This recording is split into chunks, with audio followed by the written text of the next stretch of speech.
Well, well, well. Good evening, ladies and gentlemen. Welcome to a brand new Carolina Panthers Live brought to you by Blitzball Champ Gaming here on the U to the Tube and Facebook. I'm your host, Blitzball Champ Jason Ingram. So, hope everybody's been doing well. Been having a good week so far. So, the Carolina Panthers 53-man roster is now set for the season. They have finished up the rest of the cuts. So, yeah, some of them were pretty surprising. Some of them were very surprising. And some of them definitely needed to happen. But we're going to talk about it. We're going to talk about it. They did the last batch of cuts today. I believe they were at 79 today, and then they just did like the last batch of cuts or something like that. But gonna go over the cuts that were made, and then go through the official 53-man roster. Also, don't forget to check out the link in the description to Game Beauty um, for some awesome video game themed makeup and cosmetic products. And don't forget to use the promo code if you want to make a purchase. Blitzball Champ. Use that promo code to get 10% off of your order. Okay, so first off, I want to take a step back for a moment.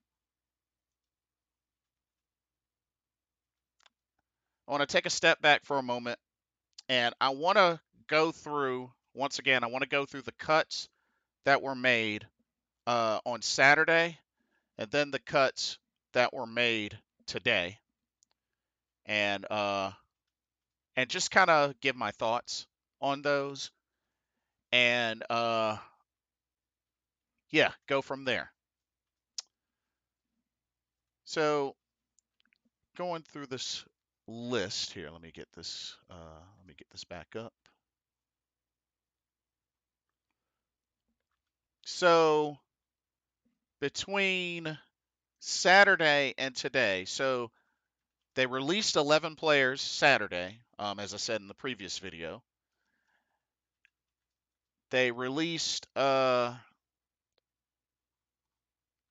24 earlier today. Earlier today, they released 24. And then at the last minute, they released 3 more to get it down to the 53-man roster. And they also made a trade. They made a trade as well for a player.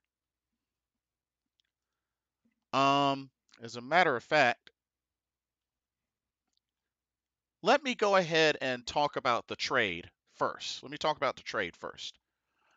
So, Carolina Panthers have made a trade for a wide receiver from the Kansas City Chiefs, a wide receiver by the name of Ihmir Smith-Marsette. Ihmir Smith-Marsette. Now, what we have here is, hey, Jeff R., good evening. Good to see you. Welcome to the stream. We traded a conditional 7th-round pick for 2025 for Ihmir Smith-Marsette.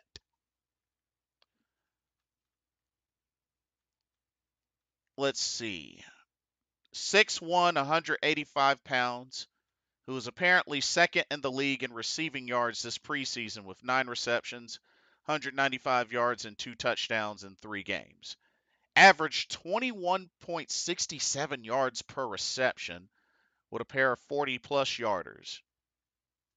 All with Blaine Gabbert at the helm. Interesting. Very interesting. I've never heard of this guy, but word is this guy can do a little something something. 24 years old, He played at Iowa, um, which he does have, a championship with the Chiefs, which of course he was at the right place, right time. Not only that, he also has 100 return yards and actually has done a little something something in special teams. Okay, done a little something something in special teams. Uh, Let me see if I can look up if there's some more in-depth stats for him because I'm very curious to see what we're getting here. Okay.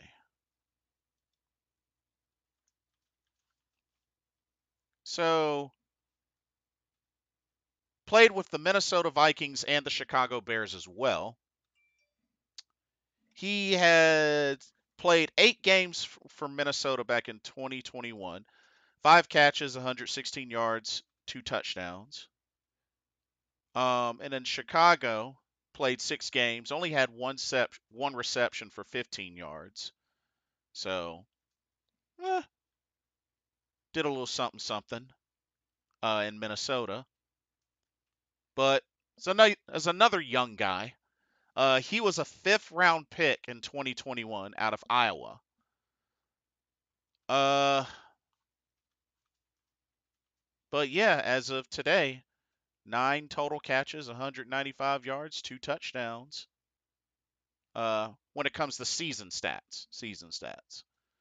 But the dude averages 21.7 yards a catch. That could be a threat. I mean, the other numbers may not stand out, but that 21.7 average yards a touch, yeah, that has my attention. That actually has my attention. I'm not saying that this dude is, a big name receiver or anything like that, but averaging 21.7 yards, that's that's pretty dang on good if you ask me.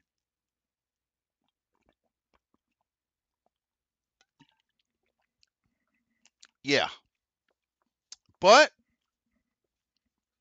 I mean, we gave up a 7th rounder, a conditional 7th rounder. So, yeah, it's not like we gave up a lot for him.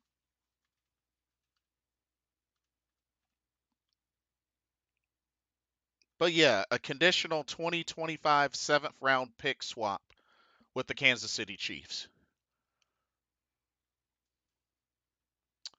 Um,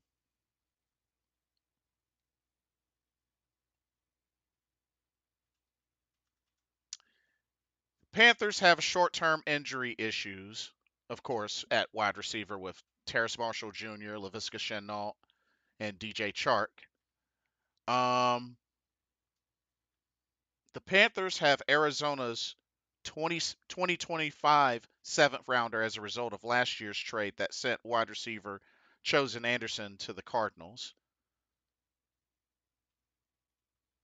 Interesting, but I hope he works out. I hope he works out. That's all I can say. But okay, so let me quickly go over. Let's take a step back. Saturday. So just a recap: the 11 players that were released Saturday, this past Saturday. Um, Quarterback Jake Luton, uh, running back Cameron Peoples, wide receivers Gary Jennings and C.J. Saunders, tackle Larnell Coleman, defensive lineman Antoine Jackson, linebacker Bumper Pool, safeties Colin Duncan and Josh Thomas, cornerback Rajon Wright, and kicker Matthew Wright. Out of all of these, the one that surprised me the most, Gary Jennings and Bumper Pool. Those were the two that surprised me the most. I thought Bumper Pool was having a decent preseason, and so was Gary Jennings. So I was shocked at those moves. I was very shocked. The others, not so much. Uh, my head is still I'm still scratching my head over us cutting Marquand McCall because Marquand McCall was actually our starting nose tackle on the D line. So I don't know if they have a plan to replace him or whatnot, but that move I didn't understand. I didn't really understand that move. But supposedly the word is, I guess, that he didn't fit the scheme. Is that he didn't fit the scheme? So I guess take that for what you will, but wasn't really wasn't a move that I expected, to be honest with you. But anyway, so the most recent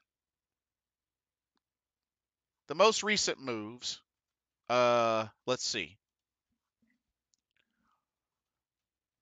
So as of earlier today, they placed Austin Corbett, or right guard Austin Corbett, on reserve pup list, the physically unable to perform list.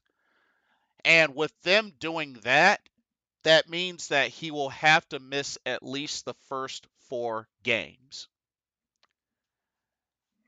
That's gonna sting. I'm not gonna lie, that's gonna sting because we need him. We need him.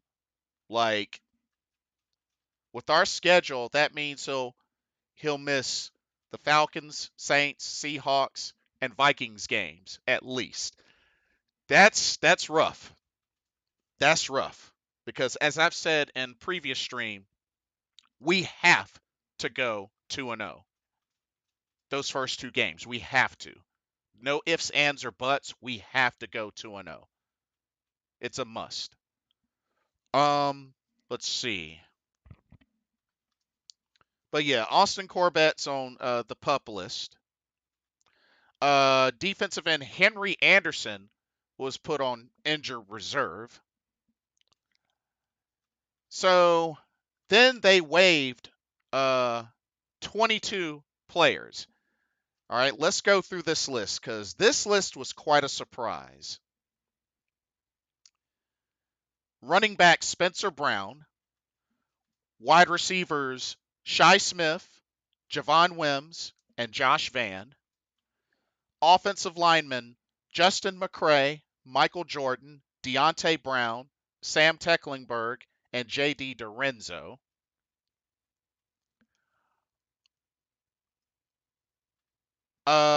Defensive linemen Raekwon Williams, outside linebackers Kobe Jones, Iku Leota, and Jordan Thomas.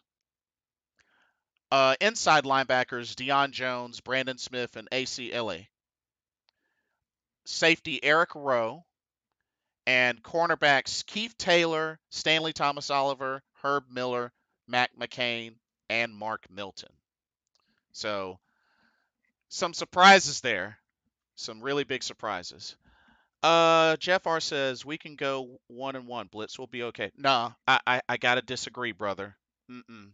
We have to go 2-0. With the division open up like it is, and our first 2 games being division games, we have to win those. Those are a must. We have to win those.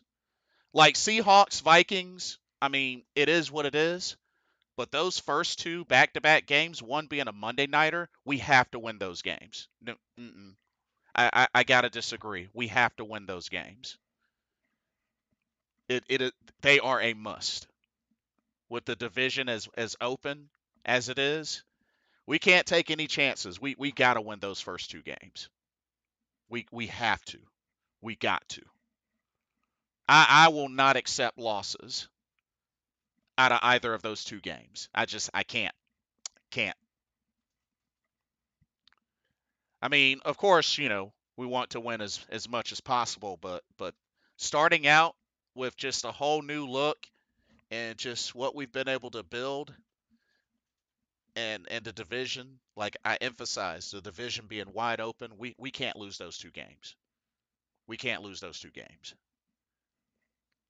Um,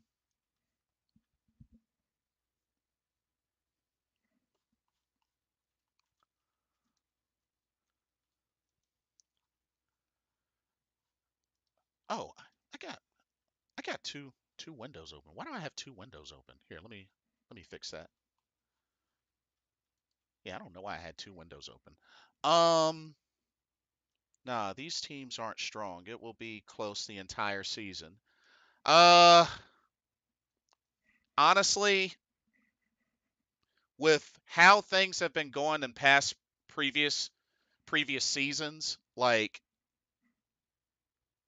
we have been at the bottom enough times. We've been at the bottom enough times. We need to win those games. We need to win those games. Uh oh, what's up, David? I just started. I just started. I think it's incredible what we have done. Yeah, I just started. So you're still early. I'm about 17, 18 minutes in. Um cuz the way I see it, Jeff R, the way I see it, like we gotta jump off to a great start. Number 1, don't forget how long it's been since we've won our opener.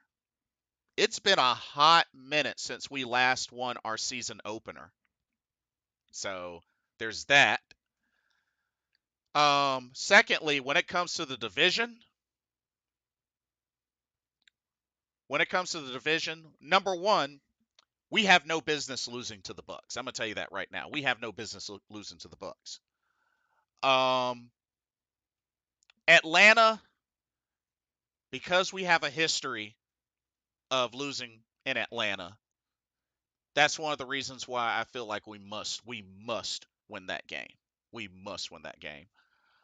Um, the Saints, because I feel like they're probably the bigger threat in the NFC South, which is why I emphasize we gotta get off to a good start. We haven't gotten off to a good start in a while.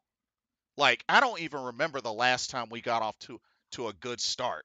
We haven't gotten off to a good start in like a couple of seasons. So I really want us to start strong. I really, really do. Um so so with these cuts, um so let's start with the running back, Spencer Brown.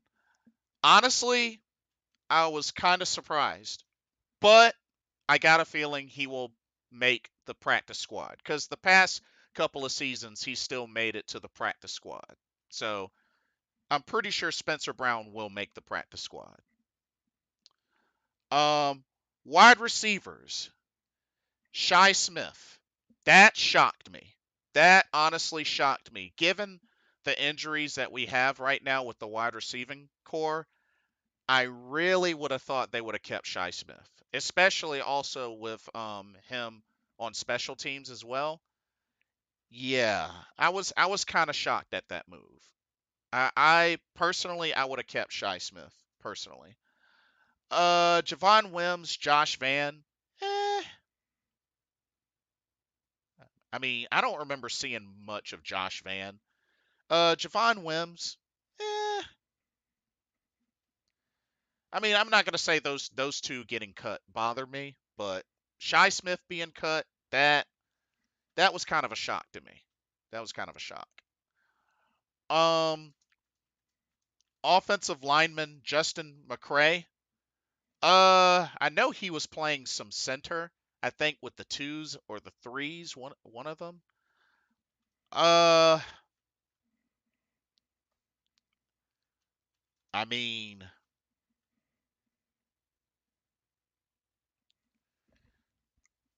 I don't know. I guess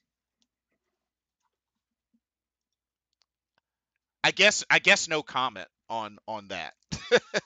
I mean, I know he was playing some center. That's all I really know. So I can't really comment on that.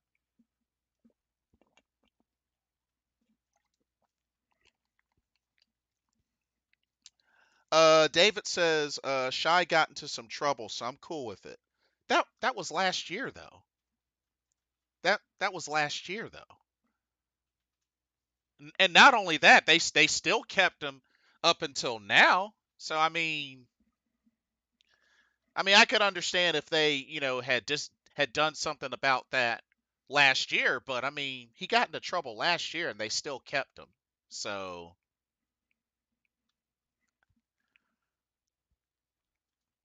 I don't know. I don't know if that necessarily played a factor into it, but I mean, they did still keep him. So, um, let's see. Michael Jordan. Thank goodness they cut Michael Jordan. He should have been cut way before now. Way before now. But they did cut Michael Jordan, so that's good. That's really good. Um Zacky Quacky. Cool name. Welcome to the stream. Yo, why do you think we cut Dion Jones? So Zacky Quacky, from what I've heard, I've been hearing that other Falcons fans and Cleveland Browns fans believe that he is a shell of his former self and not the player that he once was. That's what I've been told. Um, he's not somebody that I consistently kept up with, but from what I've been hearing, because he was with the Falcons for so long and he had the one season with the Browns, I've been told that he's not the player that he once was. And I'm guessing that maybe he was originally brought on, to be able to really contribute and also be a mentor. And I guess maybe it wasn't working. Me personally, I would have kept him, but I don't know. That's what I've heard from Falcon fans and Cleveland Browns fans. So it's weird, but it's a good question. It's a really good question. Jeff R believes Deion Jones should have been kept. I agree. Glad Michael Jordan is gone. Yes, indeed. Michael Jordan should have been gone way before now. Uh, I guess that makes sense. Yeah. And you know what? A part of me takes their word for it. I mean, especially since he's been with the Falcons for, most of his career. So, I mean, yeah. And I guess just as time passed, I guess his production dropped. But yeah, it was kind of a weird one. Deontay Brown. Deontay Brown, I was really hopeful for him because I felt like he did all right in the preseason, but yeah, I guess this was just one too many chances, and I guess it didn't work out. But who knows? Maybe he'll make the practice squad. Uh, Sam Tecklenburg, eh, not surprised. J.D. Dorenzo, don't really know him, so okay. Defensive lineman Raekwon Williams, eh, nothing really stood out. Nothing really stood out. So, eh. David says, glad almost all of Rule's draft picks are gone. That's actually a good point. If y'all notice, a lot of the Matt Rule regime of draft picks have been cut. So, so honestly, maybe we really shouldn't be too surprised at some of these cuts. David says Deontay didn't ever get a chance, in my opinion. That's fair. That's fair.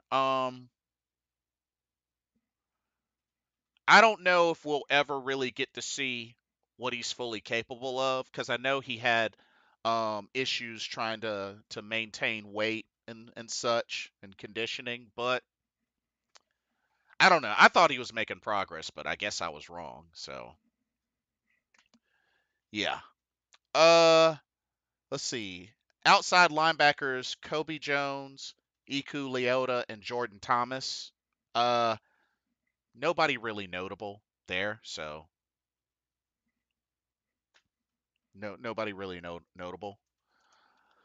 Um, let's see. Oh,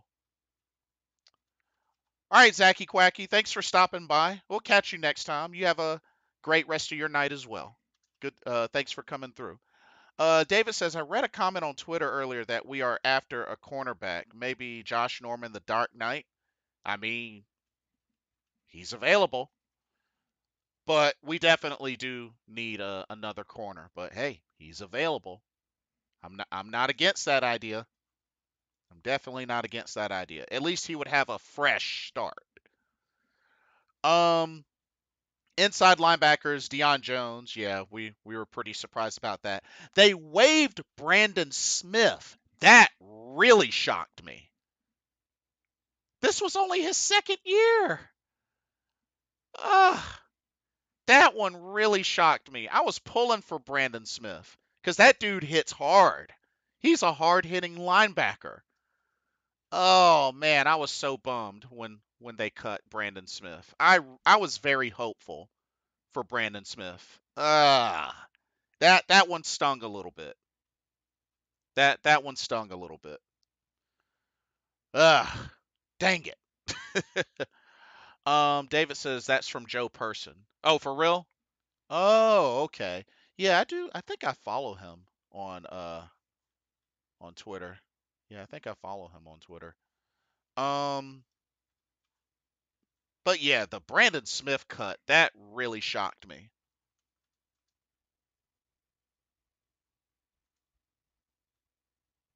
Yeah, that one really shocked me.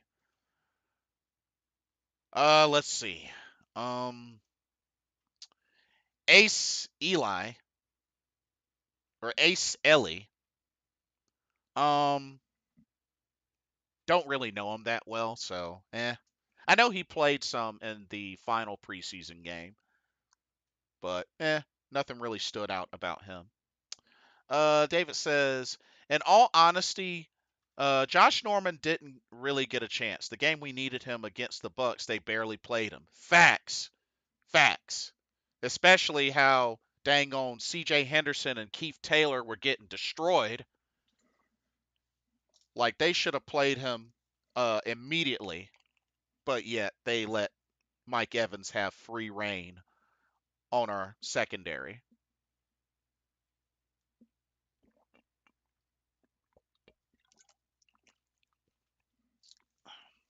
But yet he played him just fine in the final game of the season, the Saints game.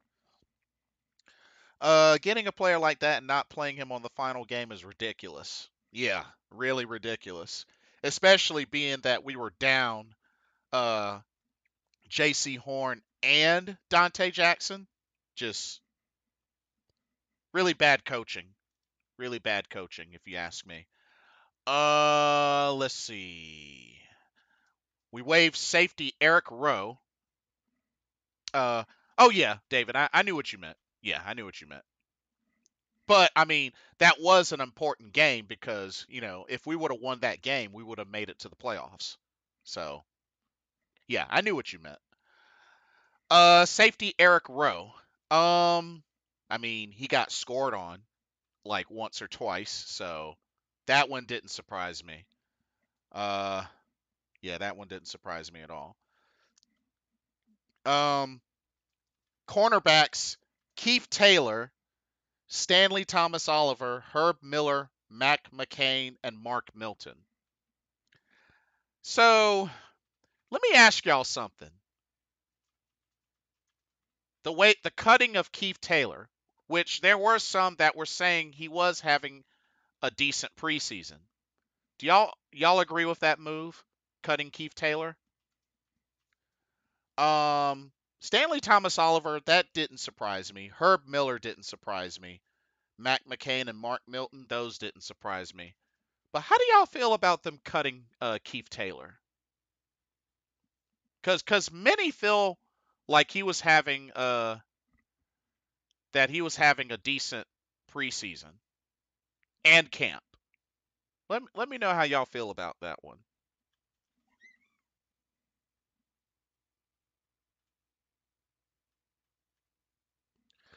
Um, David says, I love the trade that we did this morning. Oh, the trade for Amir Smith Marset. Yeah, Jeff R says should have kept Keith Taylor. Honestly, I would not have been against that idea because depth, and I honestly felt like he was having a decent preseason and camp, which I was hopeful that maybe he would have improved. But oh, Jeff R says he's just as good, if not more reliable than CJ Henderson. And with that being said, it looks like CJ Henderson is going to be our fourth, unless they are going to have him compete with Troy Hill for that number 3 spot. But if you ask me, I think that's Troy Hill's to have and lose.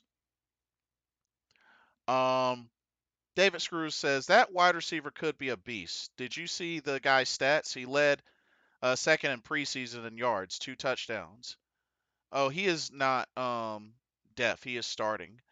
Emir Smith Marset, the main thing that stands out to me the most, David Screws, look at his average yards per catch.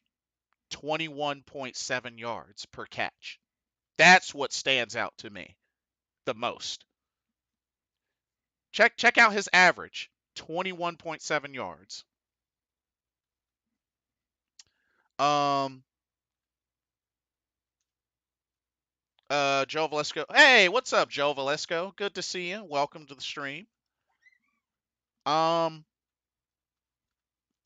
But yeah, I agree with Jeff R. I do agree with Jeff R. I would have considered uh holding on to Keith Taylor. I would have considered that for sure. Um oh, okay. Gotcha, David. Yeah, yeah. That's what stood out the most to me about him. That's what really stood out to me. Um and the other cornerbacks, not really surprised. Not really surprised. Um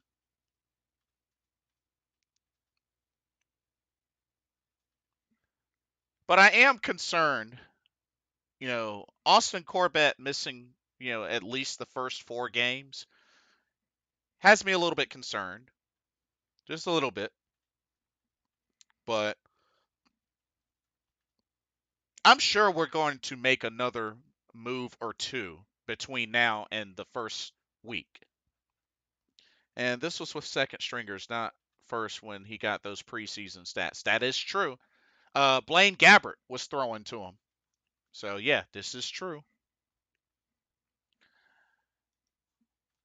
And then the final 3 players that were let go just right before deadline were cornerback Greg Maben, defensive tackle Taylor Stallworth, and offensive tackle Cam Irving.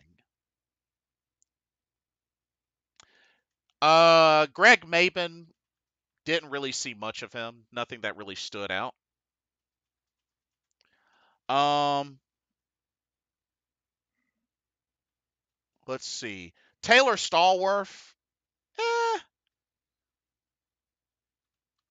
I mean, he probably would have been in the running for, one of our rotational pieces at nose tackle. So, I'm kind of neutral on that one. Jeff R says many people think we got a steal. He was the preseason MVP in a lot of people's eyes. He's fast and tough. DBs can't keep up with him.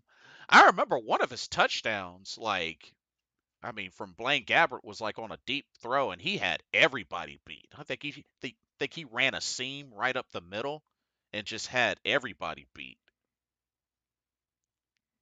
So, and like I said, he was there with the Chiefs when they won the Super Bowl. I mean, I know he didn't do hardly anything, but I mean, it looked like he was placed around good coaching and wide receivers he could feed off of. So,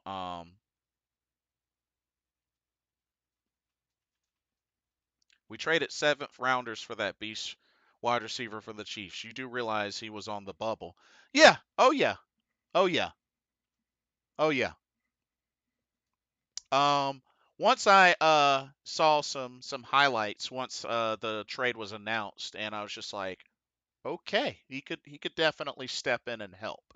He could definitely step in and help for sure. So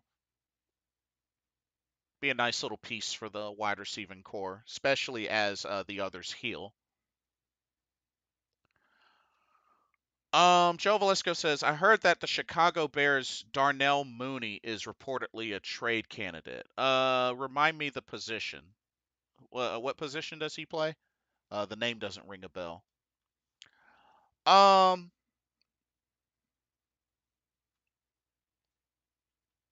yes, that is correct, Jeff R. It is a conditional 7th round pick. Yes, a conditional 7th round pick. Um, and we also waived Cam Irving. Uh, how do y'all feel about them waiving Cam Irving? I know he hadn't been a starter in a long while, but I felt like Cam Irving getting waived was inevitable. I felt like he was inevitable. Um, Joe Velasco says wide receiver. Oh, Darnell Mooney, wide receiver. Okay. Any good? David Screws says I've done my research. He is like a Christian McCaffrey, except he's a wide receiver. He can do it all. Well, hey, I'm all for it, especially if he can help this team and dang on 21.7 yards a catch. Shoot, he might as well be one of our deep threats. If that's the case, shoot, I'd be down. Love it. Wish they would have cut Ian Thomas. Oh yeah, we're definitely gonna go over the yeah, we're definitely gonna go over the 53 men. But but yeah, Cam Irving, Greg Maben, Taylor Stallworth were the final 3 eliminated. Jeff R says Cam Irving will be back. He'll clear waivers back to our practice squad. Okay. Now that's definitely very possible as well. Definitely very possible. David Screws says he got 34 touchdowns in college in 4 years. Jeez. Over at Iowa? Dang. That's pretty impressive. Kevin McFarland, hello, welcome to the stream. I am doing well. How are you? That's running and catching. Ooh. Running, catching, and kickoff returns. Oh, okay. Kevin is fine with the final 53-man roster. Glad DJ Chark is back. Indeed. As a matter of fact, let's jump right into it, y'all. Let's jump right into it. All right. Your 53-man roster. I'm going to just go through one by one. Starting from the bottom, Brian Burns, which is no surprise. I mean, it's Brian Burns. Of course he's going to make the 53-man. So, Brian Burns, Matt Corral. Matt Corral makes the team once again. Not really a surprise there, to be honest.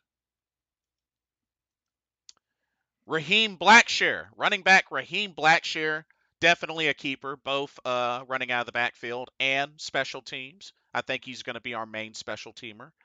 David says, yes, me too. Glad DJ is back. Yes, we're going to need DJ Chark. We're going to need him badly. And I'm glad that he's feeling good. But yeah, Raheem Blackshear, that's a keeper. Kicker Eddie Pinero, who did kick in the final preseason game, so it looks like he's good to go. Looks like he is good to go. So Eddie Pinero, he's on the squad. David Screw says, respect to Brian Burns not worrying about contract. He is strictly business. Yes, he loves what they're doing there, and he is locked in. You are correct. Joe Valesco says they released Brandon Smith. Yes, they did, and I don't agree with it, but yeah, they did release Brandon Smith, unfortunately. Um, okay, so Eddie Pinero, Laviska Chenault Jr., wide receiver, who I know is in concussion protocol, but we all have seen what he's capable of, so hopefully he gets cleared ASAP because we're going to need him. So Laviska Chenault Jr., no surprise there.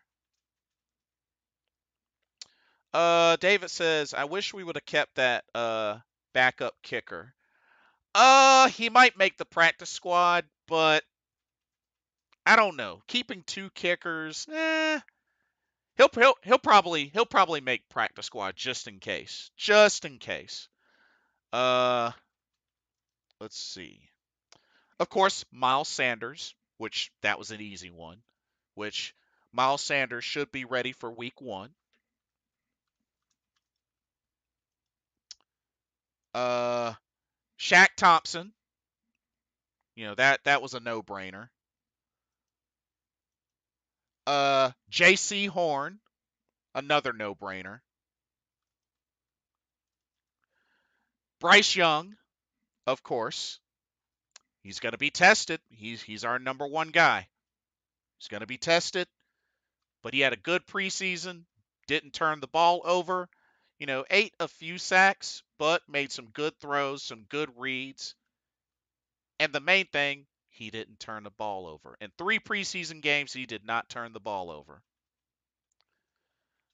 We hid everything in preseason on offense and defense. Just wait, I'm pumped. Do you believe that was a good idea, David? For them playing vanilla, do you believe that was a good idea? And anybody else that wants to chime in, do y'all believe that the strategy of hiding, not showing your hand, is a good strategy? Because, I mean, don't get me wrong. We lost all 3 preseason games, which is, no big deal. It's preseason, they don't count. But there were some things that did happen that were eye openers. Like, first of all, I didn't expect us to lose, to get shut out 28-0 in that first game. That I did not expect.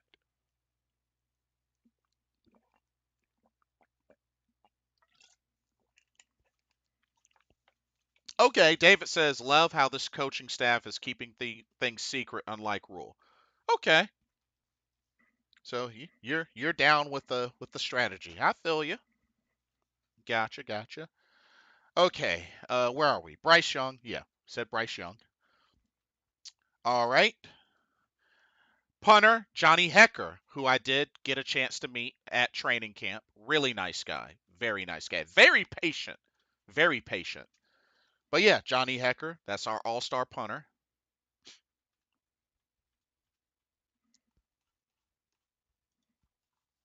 Let's see.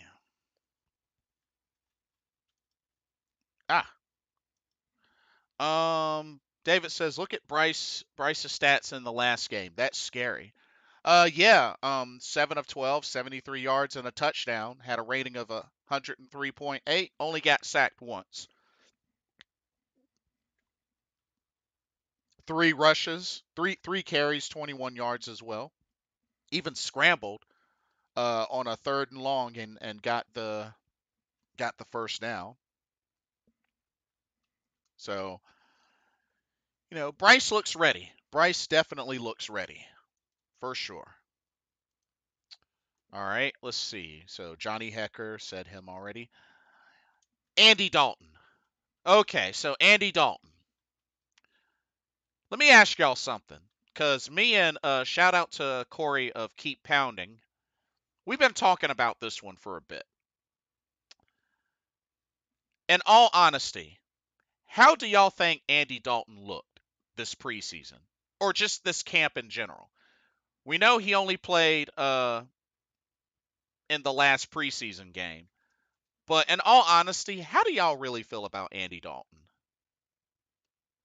Because if you ask me, I kind of regret us not going after Matt Ryan instead.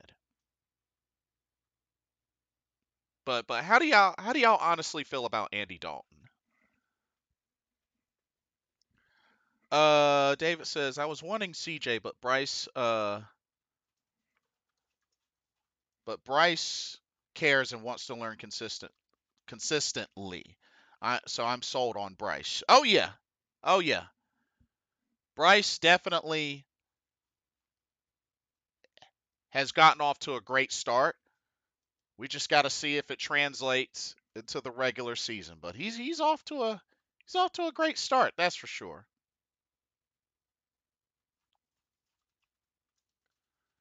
But and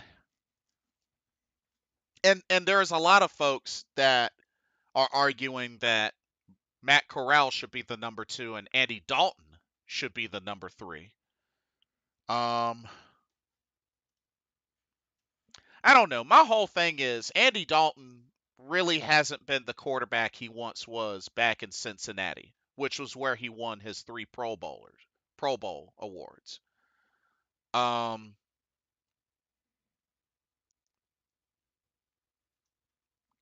I just feel like Matt Ryan and just so many things happen. I mean, Matt Ryan had a sit down interview with Bryce Young. He has played under coach Frank Wright, you know, another former MVP, a quarterback that has done well to take care of the football, a quarterback that, when playing behind a great offensive line, has excelled. And there's proof of that. 2016, 38 touchdowns, only 7 picks. All behind a healthy O line that started all 16 games of the regular season, en route to their Super Bowl appearance where they unfortunately choked, but still. Um, let's see. David says, "I wish we could have got Matt Ryan instead of Andy.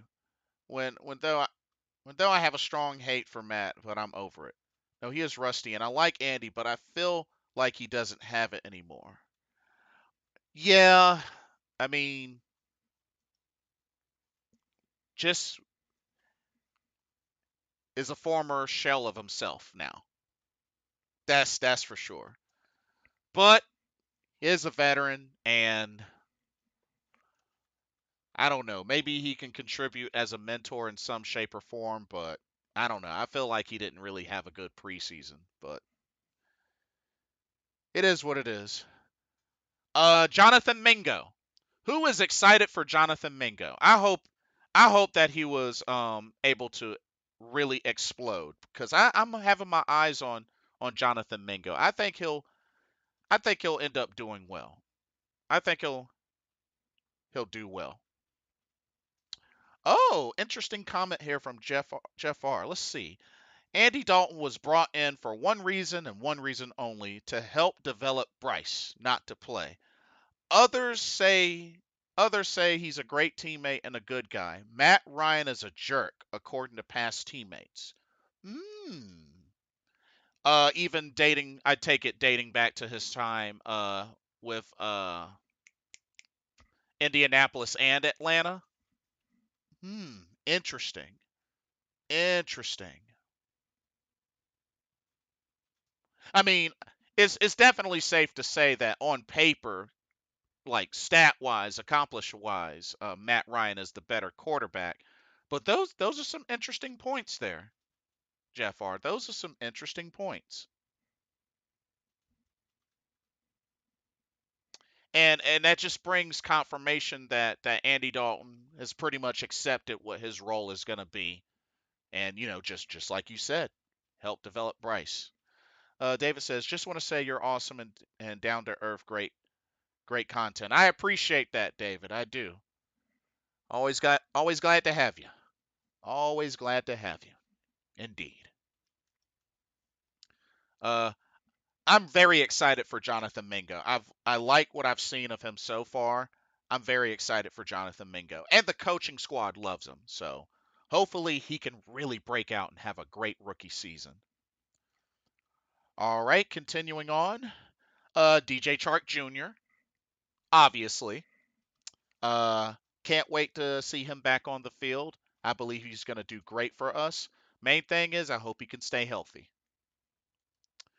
Adam Thielen.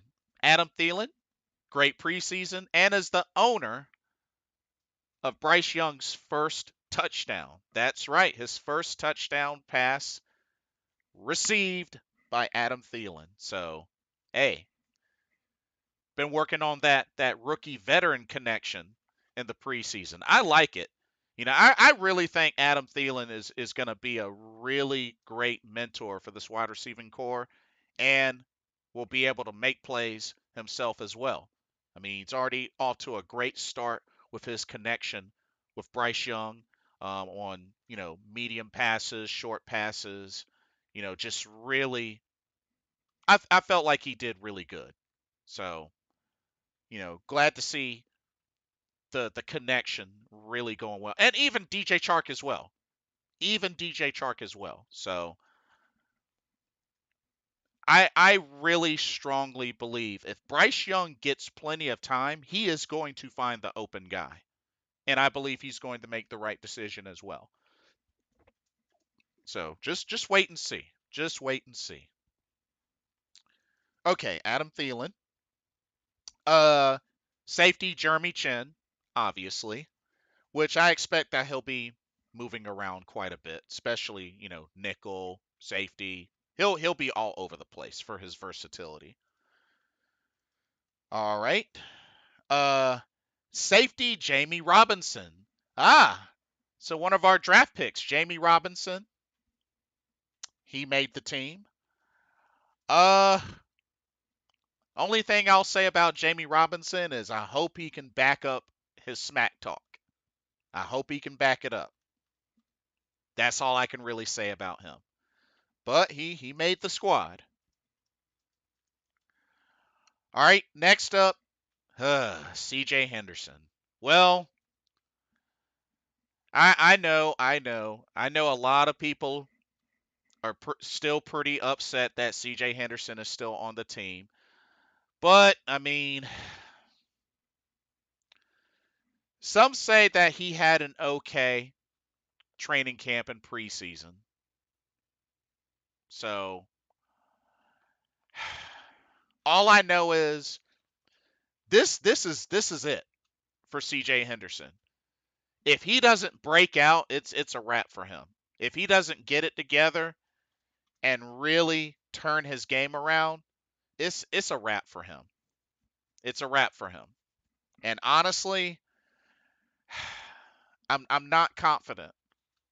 I mean, even in that Lions game, he had a pretty bad pass interference call on him that helped set them up for the score. So I just CJ Henderson better get it together. That's all I can say. He better get it together. But uh yeah. He better get it together. Next up, Von Bell. Von Bell, great pickup. Definitely think he'll be a great piece in the starting lineup. So definitely like the move that we did in the first place to get Von Bell. So Von Bell makes the team. Good stuff. Uh, Xavier Woods, that other safety position. Xavier Woods, that was a no-brainer. All right. D-Jack, Action Jackson, Dante Jackson. Um, I just hope he can stay healthy. That's the main thing. He's just got to stay healthy.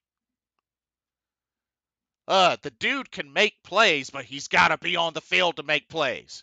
So Dante Jackson, that's another one. He's got to stay healthy.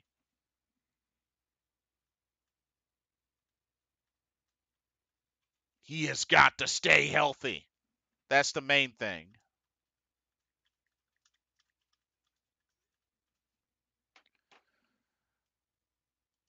That's really all I can say about Dante Jackson. He just has to stay healthy. He can make plays, but he's got to be available to make plays. So Dante Jackson. Uh, okay, I know this is going to cause some controversy. But yes, Chuba Hubbard made the team. Yes, running back Chuba Hubbard. I like Chuba Hubbard. I'm still pulling for Chuba Hubbard.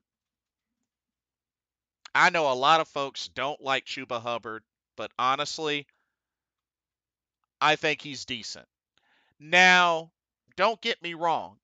There's no telling when he would ever, become, a number one running back.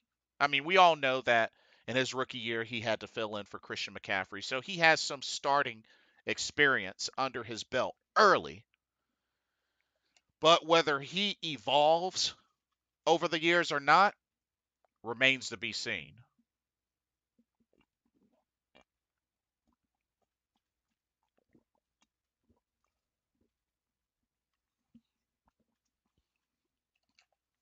Yeah.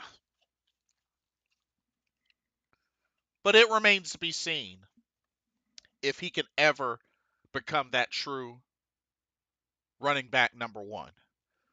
But I definitely am glad that we kept him. He's the closest thing to a power running back that we have, aside from Spencer Brown, which we cut, but will probably be brought back to the practice squad. Um, let's see.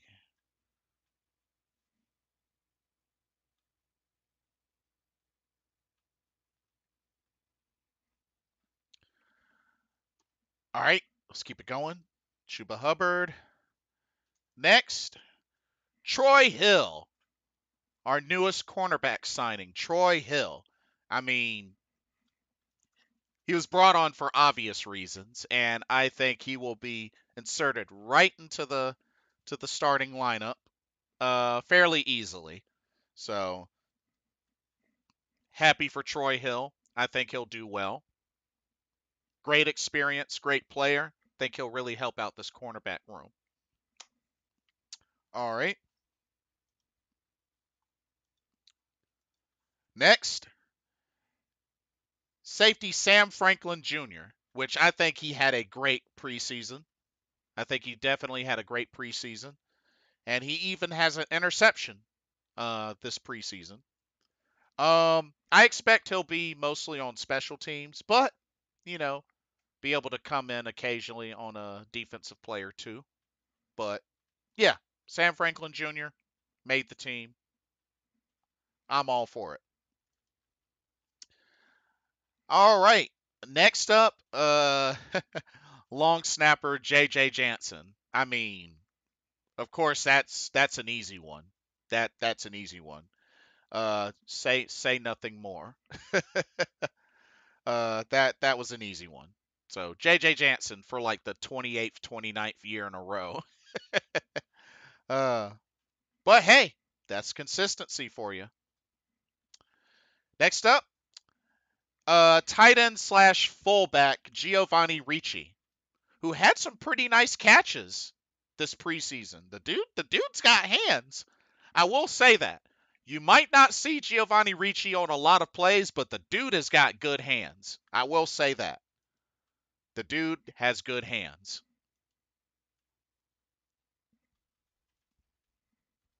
Who knows? Maybe he'll be a future Brad Hoover, which, that's not easy to come across. But, you know, speaking positivity over Giovanni Ricci. All right, next up, one of our biggest acquisitions, and I felt like was quite a steal when we got him because he has evolved in so little time. From a special teamer to a starter, linebacker Frankie Louvu. And if he continues to pan out as good as I think, y'all might as well get ready because they need to pay that man. It's only a matter of time before Frankie Louvu gets pizzade. Especially if he keeps going the way that he's been going. And also congratulations on just becoming a U.S. citizen. But yeah, Frankie Louvu. Let the man cook. That's all I know. Let the man cook.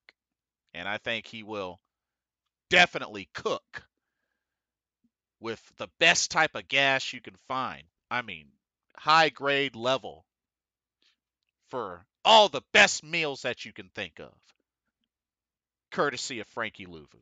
Jeff R says, I love Louvu. I love Louvu too. That man has turned from being a special teamer to a starter like that. It's incredible what he has brought to this team since he first got here. So definitely keeping Louvu was a must. Pretty easy decision. All right. Another one of our new acquisitions, Justin Houston, made the team, which not surprise. You know, Justin Houston can still bring forth a lot. Uh, and longtime veteran has had some success. So yeah, Justin Houston, no surprise there.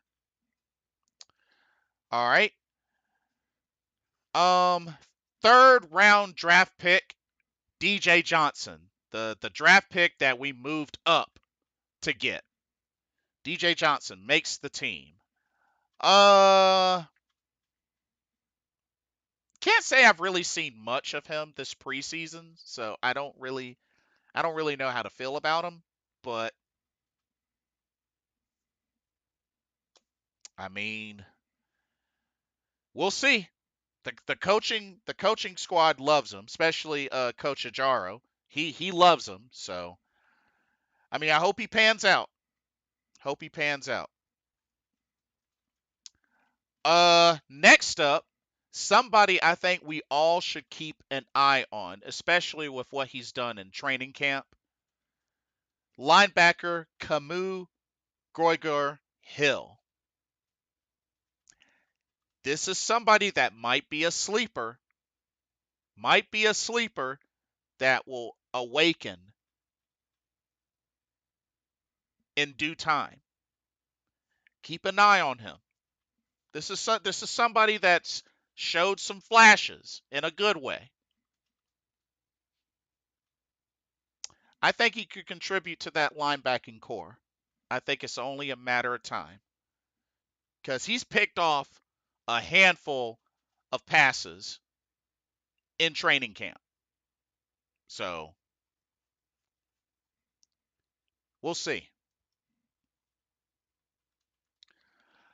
Joe Valesco says, do you think this defense can be a top 5 or a top 10? Well, certain things have to happen, but it's possible. Number one, we have a defensive coordinator that has coached a top 10 defense before. So at least that helps. But some other things that need to happen in order for us to really hit that top 5 or top 10. One, we have to really do a better job on the pass rush. Our pass rush in preseason wasn't really that good. We got to do a better job on the pass rush. And another big thing we got to be able to do, we got to get takeaways. Like we have not, over the past couple of seasons, we haven't really been thorough in getting takeaways since Thieves Avenue. We used to be well known for getting takeaways, and it hasn't been the case the last few seasons. So we need to really be about getting takeaways this season. Um, but I think it's possible. Top 5, I don't see them getting top 5. They might squeak into top 10, but honestly, they might make top 13. They might make top 13. But at the same time, I'm not I'm not sold on the 3-4 defense personally, but if they can make it work then hey, so be it. So be it. Um David says it's vanilla, not worried about the pass rush. top 5 defense. Oh, David says top 5 defense. Okay. All right. That confident, eh? Okay. Hey, I like that. I like the confidence. I like the confidence. I do with these coaches, which we do have a mega coaching staff. We do. Let's see. Bradley Bozeman. Bradley Bozeman. That's a dead giveaway. Bradley Bozeman, the heart of this O line at center. So I mean that's an easy one. Chandler Wooten, linebacker Chandler Wooten made the team. Um, I know he's gotten a lot of playing time, so uh, I can't say this one surprises me too much. I mean, he got a lot of playing time this preseason, so hey, I'm all for it.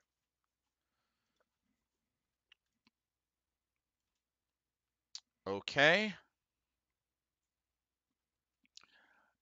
David says keep in mind 11 Super Bowl coaches.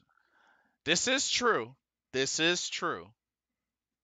I mean, we do have quite a barrage of coaches who have had success.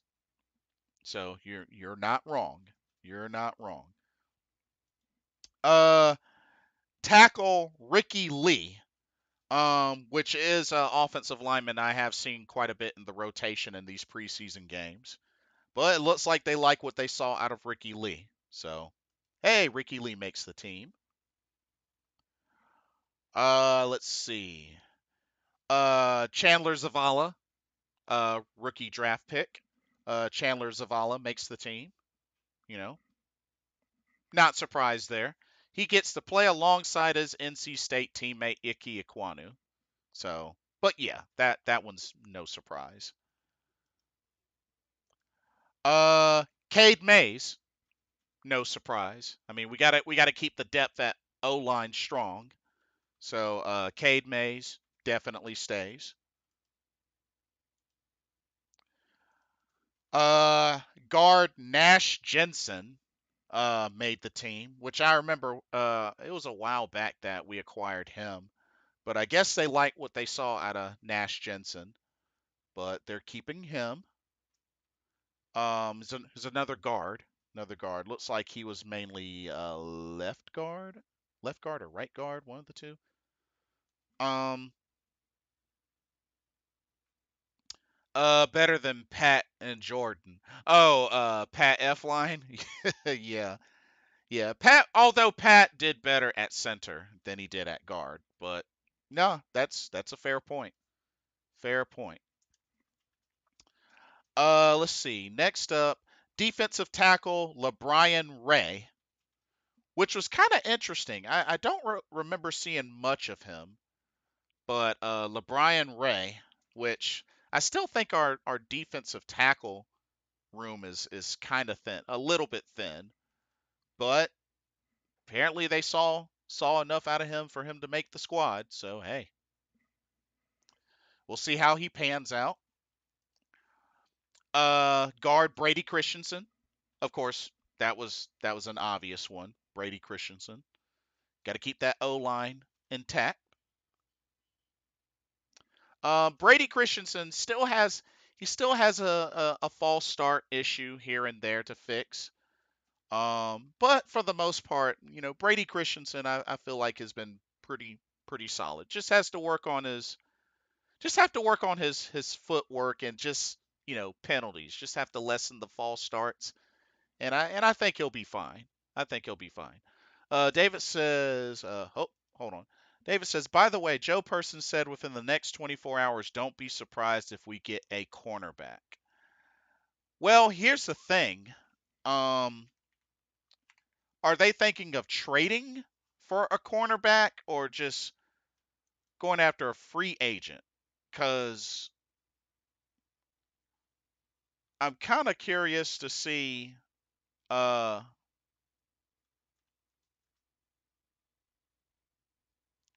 I'm kind of curious to see who's available.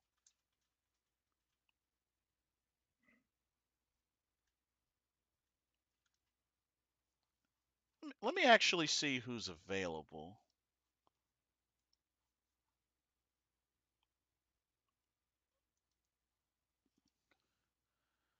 Uh, I know there were a couple of people that pointed out Bradley Roby. Maybe going for Bradley Roby, who is available. He's available. There's also Casey Hayward, Byron Jones, Greedy Williams. He just got let go. Uh,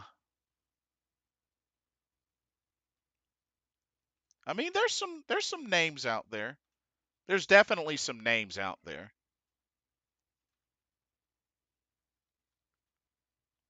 You know, Josh Norman. If folks want to give Josh Norman a call from his barista.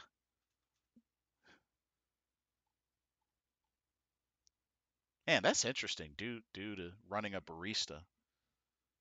That's interesting. But hey, guess that's what he can do in his spare time. Um, but yeah, we could definitely use the cornerback help for sure, especially as some nice insurance uh for J.C. Horn and Dante Jackson. All right, Taylor Moton. Taylor Moton, that's an easy one. He stays.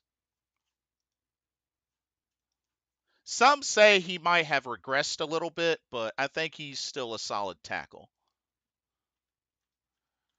All right. Defensive end Nick Thurman.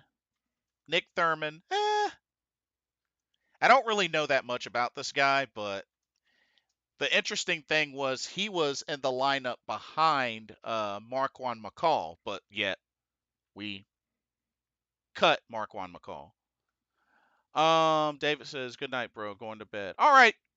Thanks for stopping by. Good to see you. Rest well. We'll see you soon. Let's see. Um, Next, Ikemi Kwanu, another obvious one. Um, no, he kind of struggled some in the preseason, but if I remember correctly, he struggled last preseason and ended up turning out all right. So maybe there'll be a repeat of the same, but we'll see. He just has to, keep working at it, and he's going to continue to be challenged, especially that left tackle position ain't no joke. So he's going to continue to be challenged though. Excuse me. Yes. If you can hit that like button, everybody. Yes, indeed. Thank you for the encouragement. It's free. Ah, uh, excuse me. Goodness gracious. Sorry about that. Man, sneezing on stream. Goodness gracious. Let's see.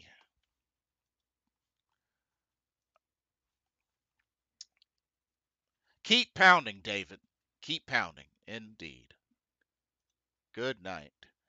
Uh, Tight end Ian Thomas. So Ian Thomas made it. I know a lot of people aren't a fan of that. Honestly, I feel like Ian Thomas had a pretty crappy preseason.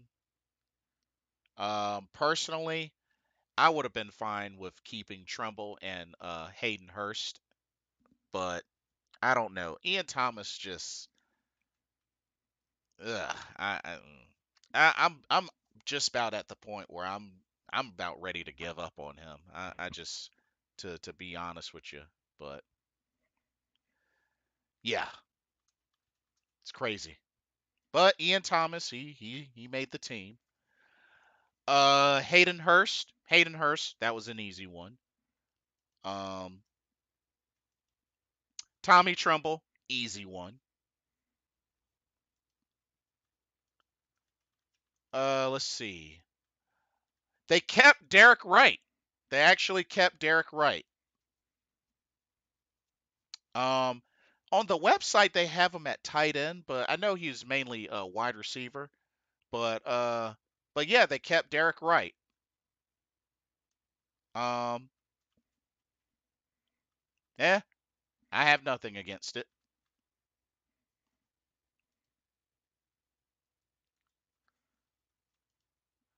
All right. Stephen Sullivan or Stephen Sullivan. Tight end Stephen Sullivan. He made the team. Uh, Wide receiver Terrace Marshall Jr. made the team. Main thing he's got to do is stay healthy. I'm pulling really, really hard for TMJ. I need him to stay healthy. Uh oh wait, there's a comment. Oh, Jeff R. Jeff R says they kept Ian Thomas because he's a really good blocker. We need his blocking support as our O line struggles.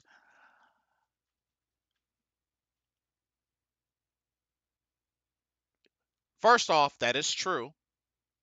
He is a good blocker. My thing is, how long is he going to be one dimensional? And I guess I'm on his case because I felt like I vouched for Ian Thomas long enough, but he's not pulling through for me. He's not pulling through for me. So I just really, I don't know. I'm starting to give up on him a little bit. I'll admit I'm starting to give up on him a little bit, but that is a good point. He has been good in blocking support, especially run blocking. So there is that. There is that. Um, but going back to Terrace Marshall Jr., I'm just really, really hoping TMJ can stay healthy because they got some insurance in drafting Jonathan Mingo, but I am really hoping that Terrace Marshall Jr. will pan out and will evolve and blow up because I think the potential is there, but he's another one with a bad injury history. So hopefully he'll stay healthy. Jeff says I don't like Ian Thomas. He's not a well-rounded tight end. Agreed. Agreed. He's not. He's not. I understand every once in a blue moon he might make a big play. Every once in a blue moon, but he doesn't make enough of them. He doesn't make enough of them, unfortunately. But whew, I may have to say some extra prayers for Terrace Marshall Jr. because I really want to see him successful. Just from the few big plays he's made last season, I really would like to see Terrace Marshall Jr. at full strength as much as possible. But this might be the last year for them to test that. So we'll see. All right, continuing on, we're almost at the end. Amari Barno. Amari Barno made the team. Which I like Amari Barno. I felt like he had a pretty good preseason. So definitely a good rotational piece coming off that edge. Derek Brown. Of course, that was an obvious one. Derek Brown, who's been improving more and more each season. Um, Defensive tackle Deshaun Williams. Shout out to Corey, a good friend of mine who's a big Clemson fan. Of course, Deshaun Williams played at Clemson, so you know he's going to be one of his favorites. But yeah, Deshaun Williams makes the team. Uh, Yetur Gross Matos made the team. Uh, he's another one that a lot of people saying maybe this is his last stint and could possibly be a trade candidate if things don't work out. Um, I don't know how y'all feel about that, but I can kind of understand why people feel that way. But this might be the last year for YGM to really prove that he can be a valuable asset. But it remains to be seen. Okay. Uh, Marquise Haynes made the team. Not surprised. He's been with this team a number of different years, so not surprised that he made the team. And finally, or no, no, no, not finally. What am I talking about? Shy Tuttle. Shy Tuttle made the team. Hopefully he pans out well. Um, I don't know. I haven't seen him do anything impressive, but hopefully he'll pan out well. And of course, last but not least, our newest acquisition, wide receiver Emir Smith Marset. And that, ladies and gentlemen, is your 53-man roster for the Carolina Panthers for the year 2023. And like I said, I'm pretty sure in another day or two, we'll get to we'll find out who makes the practice squad, because I'm sure a decent handful of these guys will make the practice squad. So, how y'all feeling about our 53-man roster, our official 53-man roster? How y'all feeling? If you were to give a grade on this 53-man roster, what grade would you give it? I'm very curious to hear what y'all have to say about that.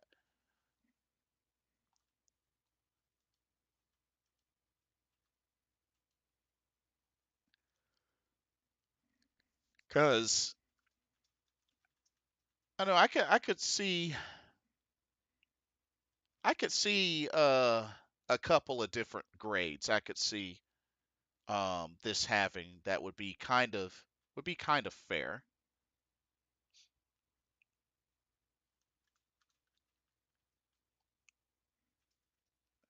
Jeff R says B plus. Okay. Okay. Um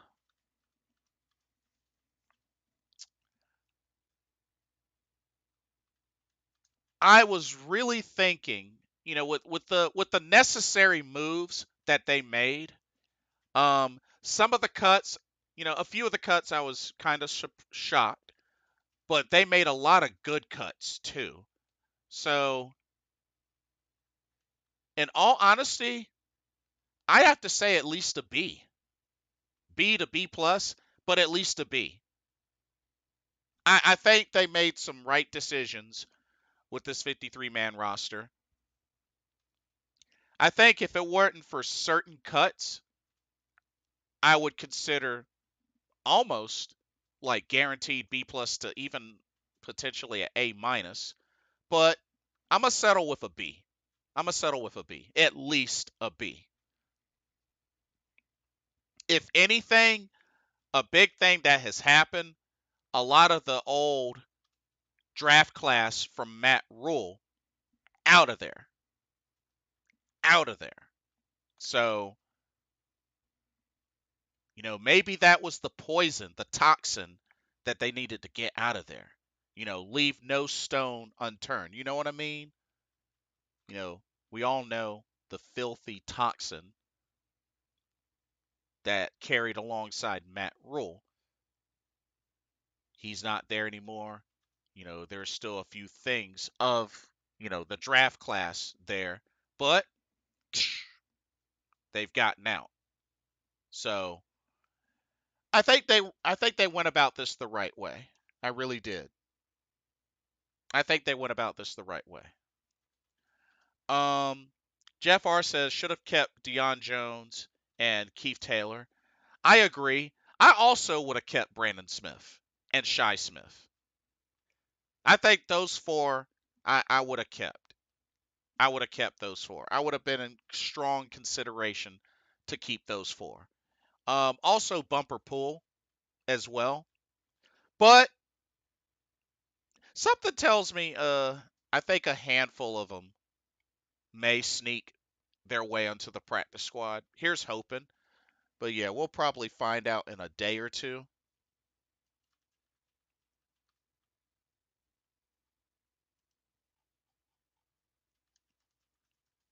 But I definitely overall I'm pretty pleased with what they've done. And sounds like the word is they may be trying to make another move or two for the main roster before everything is locked in. So, something to keep in mind. I think something is on the horizon. I think something is on the horizon. Other teams are making cuts as well. I think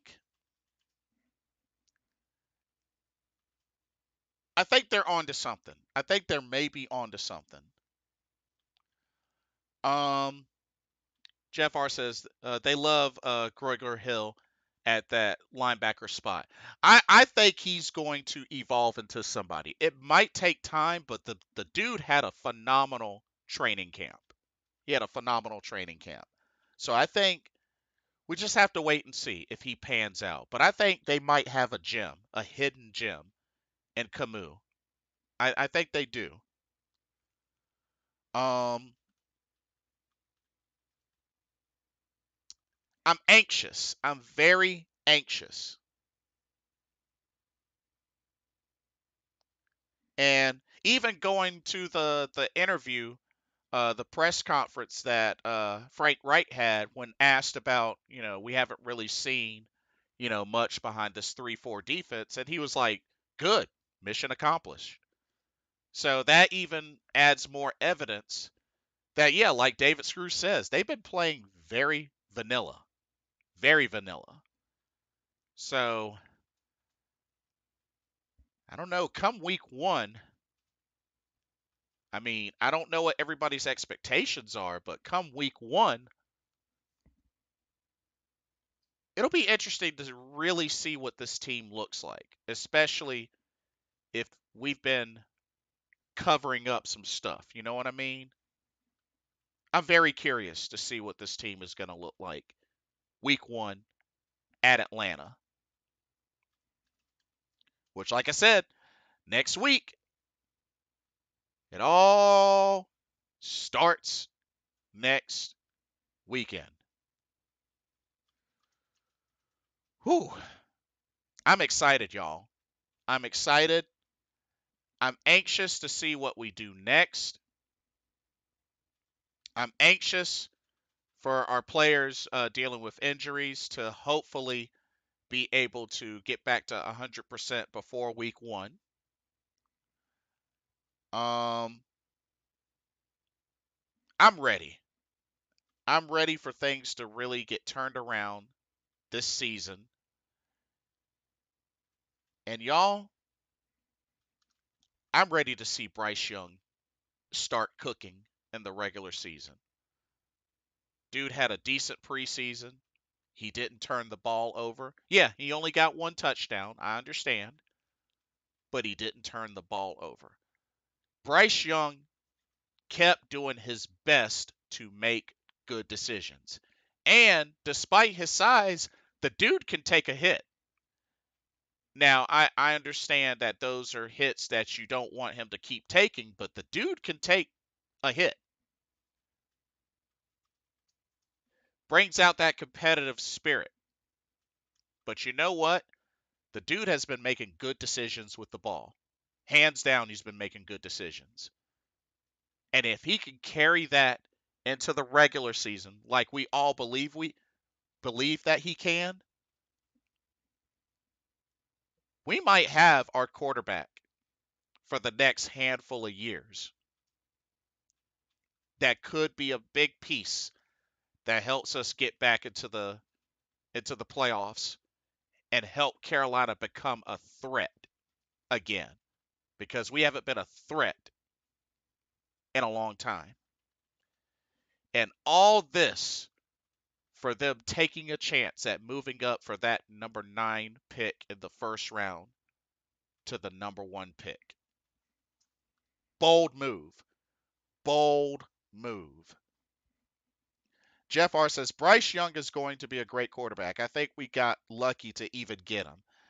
Yeah, but you got to give the organization credit for taking a risk and making that bold move, trading up to number 1.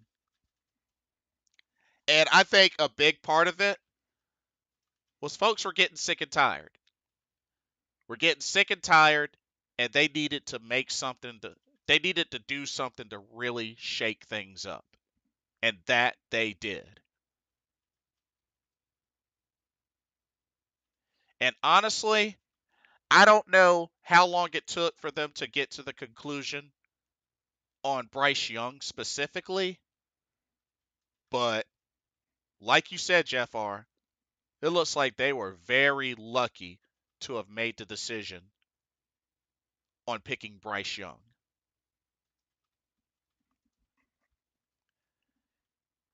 And if things keep going the way they've been going, that's our franchise quarterback. That is our new, true franchise quarterback. And the main thing is, as long as we take good care of him, protect him, he's going to find the open guy and he's going to make plans or make plays. Make plays. So they give him the tools, they gave him the coaching staff. Hopefully the O line could be strong, good chemistry, and he's going to cook.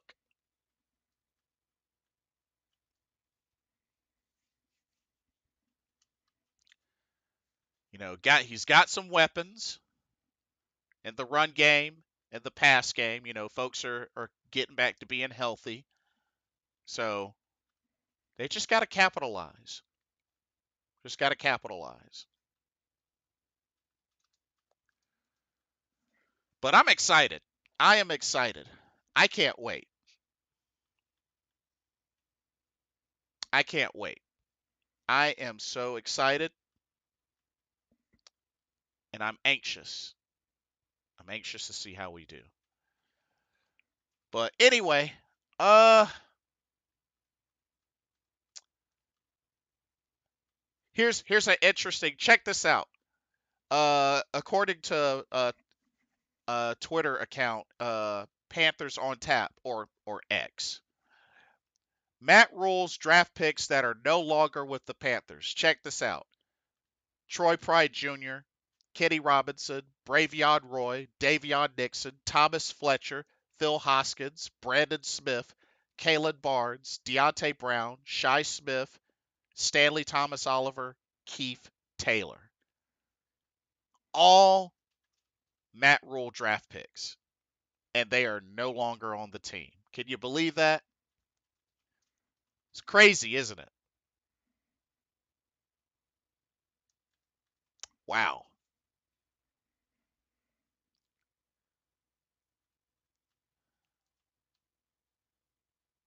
I mean, sounds like for sure the Matt Rule era is completely over, even post his departure. Whew.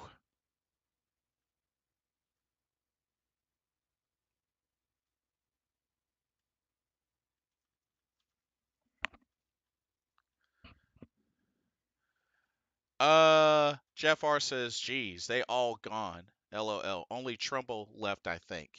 Yes, that is correct. Yeah, I think you're right, Tommy Trumbull.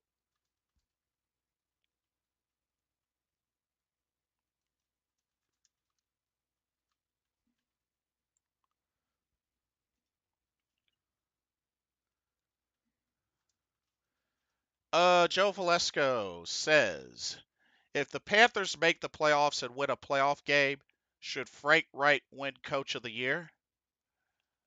Uh, it depends. It depends.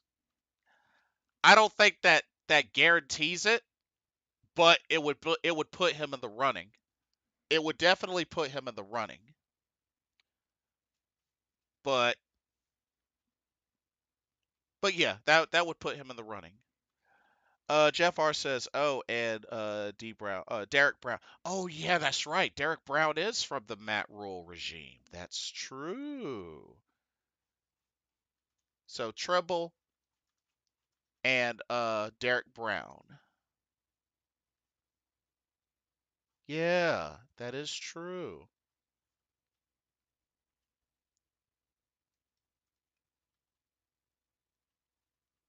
This is true. This is true.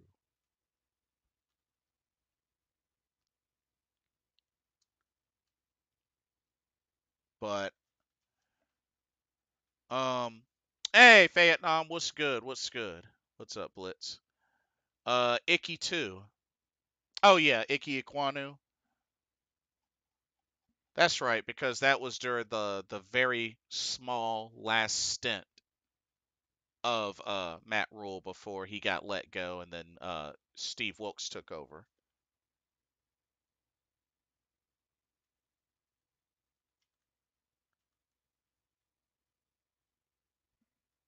But yeah, that's true. That is true. But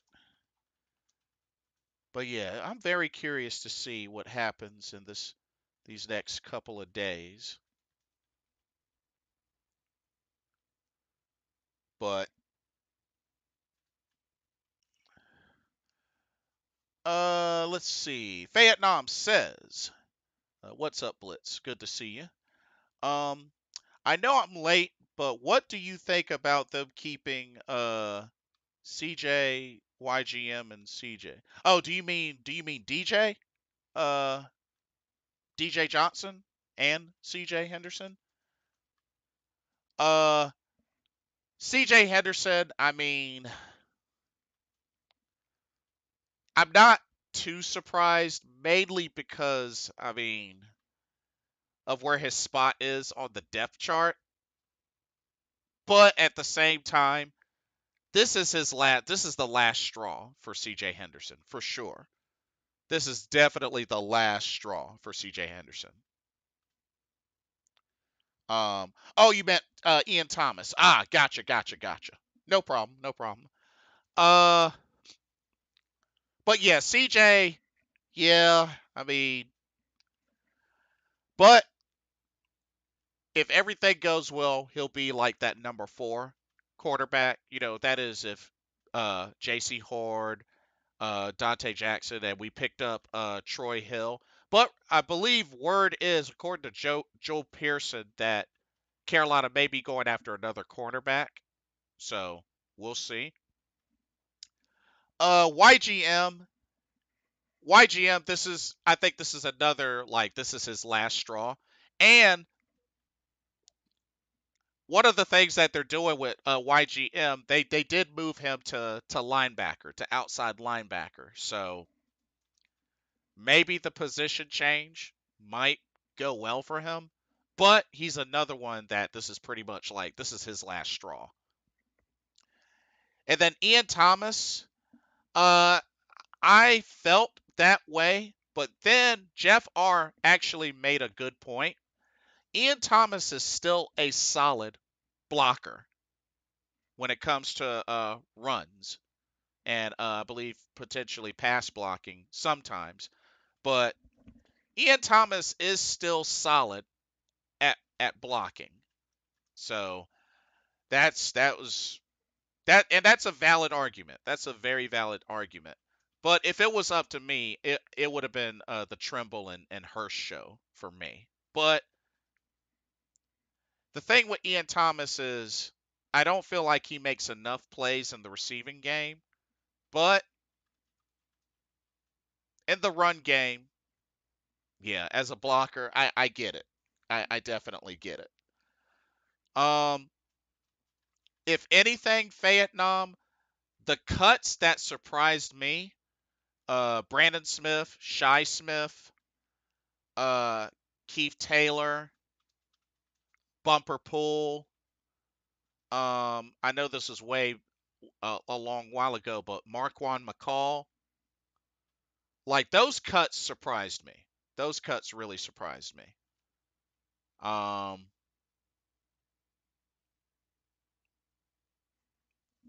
those are probably the main ones that surprised me the most.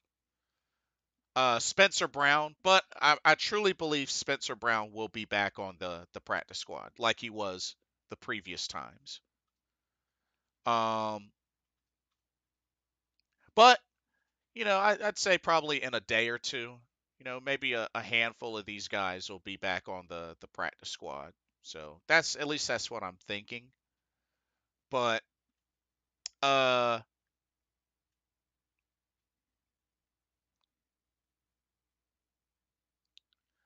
but Shy Smith didn't show up. Um he did a little bit, so to speak, but at the same time, because Shy Smith was one that was, in our scheme, that's why I felt like he had a good chance of staying. But I mean, with what they're doing with the wide receiving core and the trade that they made to get Emir Marset, that kind of, I guess that kind of covers up for that. So at least there's that. I like Spencer Brown. Me too. I honestly felt he did good. Honestly felt he did good.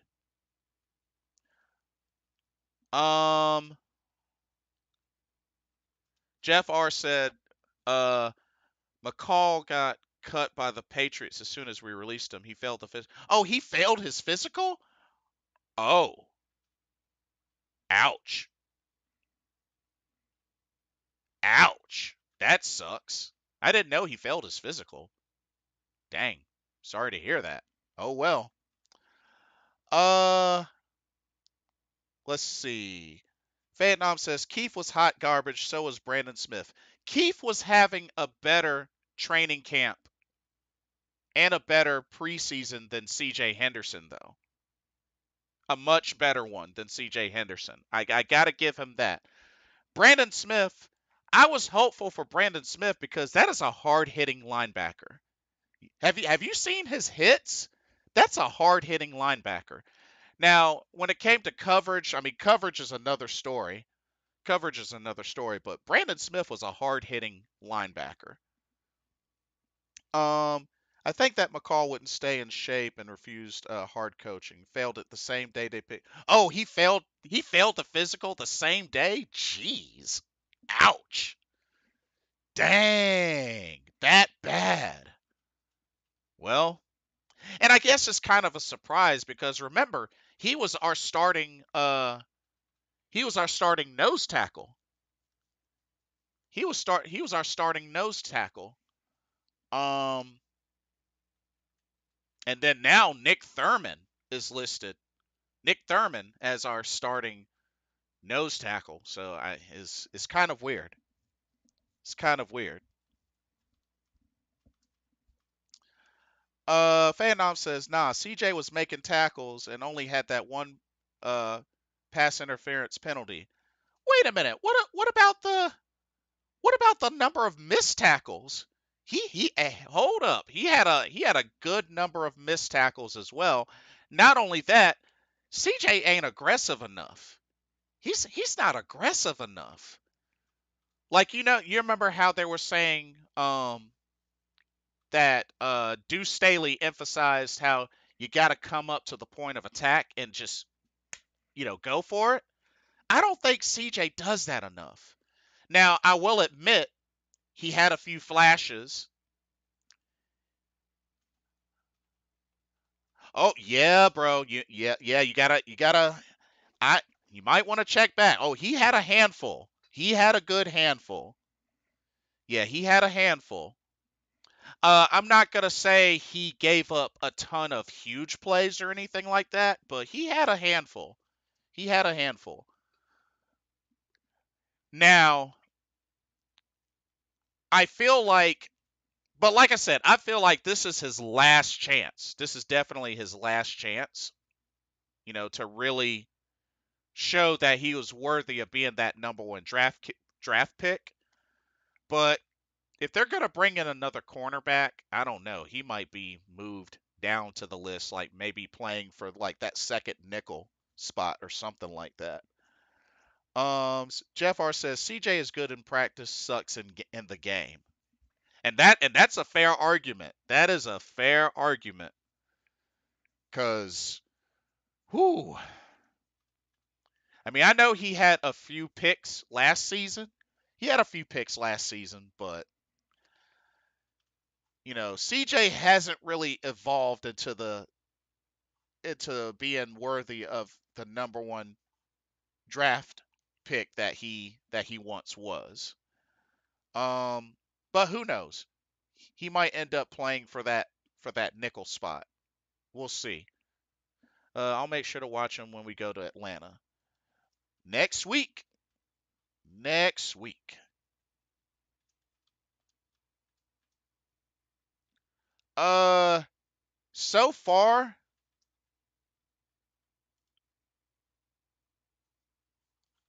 one second. He has had 6 tackles, 2 passes deflected. Yeah, 6 tackles, 2 passes deflected. Um, Vietnam says at least he wasn't beat deep like Eric Rowe was. That is true. That is true. And hey, Eric Rowe ain't on the team either. He ain't on the team. So yeah, that this is true. This is true. Uh, what the heck? Oh, so Vietnam. What grade would you give this 53-man roster? What grade would you give it? Uh, I went with a B. Jeff R went B plus. What grade would you give this 53-man roster? Kind of curious to hear what you got to say.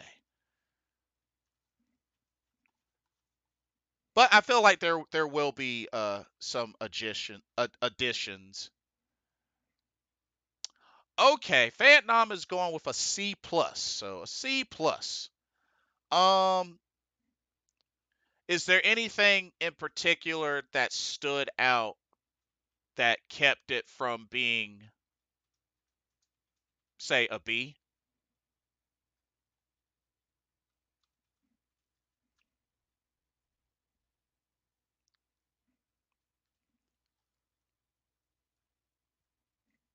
And also, how do you like our trade for Amir Smith Marset? How did you feel about that trade? Giving up a conditional 7th rounder.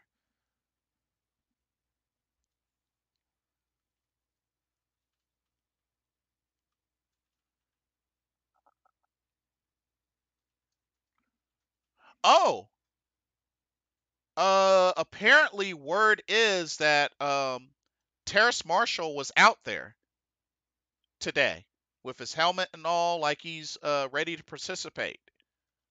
Oh, so apparently Terrace Marshall Jr. was out there today. Okay, that's a positive sign. Hey, that's a positive sign. Good, good, good, good, good. Vietnam says skill positions and O line. Um, okay. From what I've seen of ISM, I like it so far. Yeah. Um, they're saying that he is pretty much one of the best guys out of this preseason. And not to mention what stood out to me the most, Vietnam, he averages 21.7 yards a catch. 21.7 yards a catch. DJ Chark was out there too. Yes. And word is he's very optimistic that he will be ready week 1. So, yes, having Chark back out there is big. Hopefully, LaVisca clears concussion protocol before the end of this week so he can be out there as well. We need our weapons. We definitely need our weapons. Um, let's see.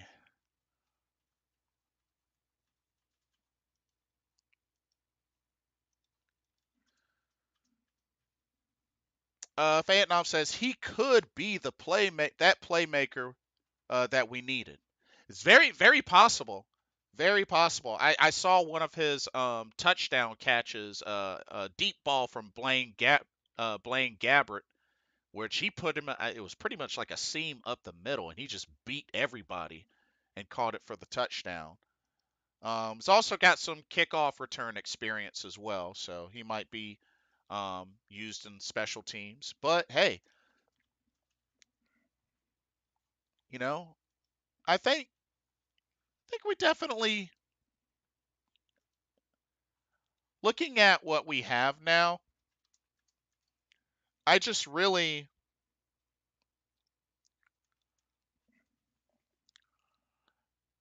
so I guess since Vietnam mentioned a few things, skill positions, O line, let's talk about our concerns. What are y'all's concerns, like specific concerns? Now that we got the 53-man roster, we know who made the team. Just from looking at the 53-man roster, I mean, we've made our grades. What are the concerns that stick out the most to you? What do y'all feel are the biggest concerns? I think one that's very obvious is health. I think health is probably, that might be the one at the top, but I think it's safe to say one of the concerns is definitely health.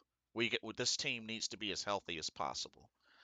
Joe Valesco says, I'm kind of disappointed that Brandon Smith didn't make the team. I honestly, I wanted to see more of him.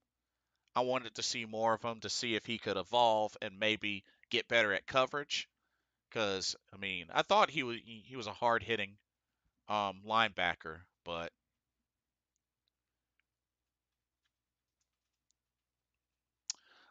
Vietnam says it's running back depth and depth at linebacker.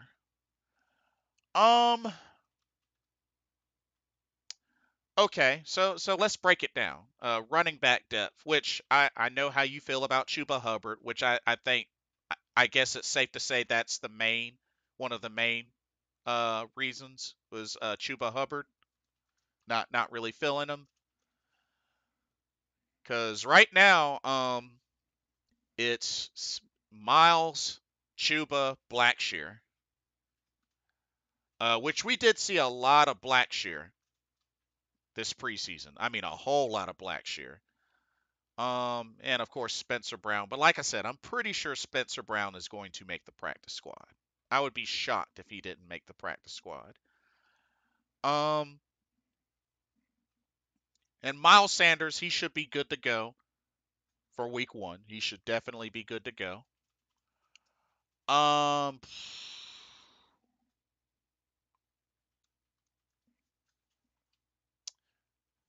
Now to your argument, Vietnam, will Chuba Hubbard ever become a number 1 running back on a team? Remains to be seen, but I would say probably not. Unless he just out of nowhere broke for 1,000, then maybe he would grow into that. But for now, I'm going to say no, in that he'll be, a rotational for now. But I do give him a slight edge because he has had to start before, especially his rookie year.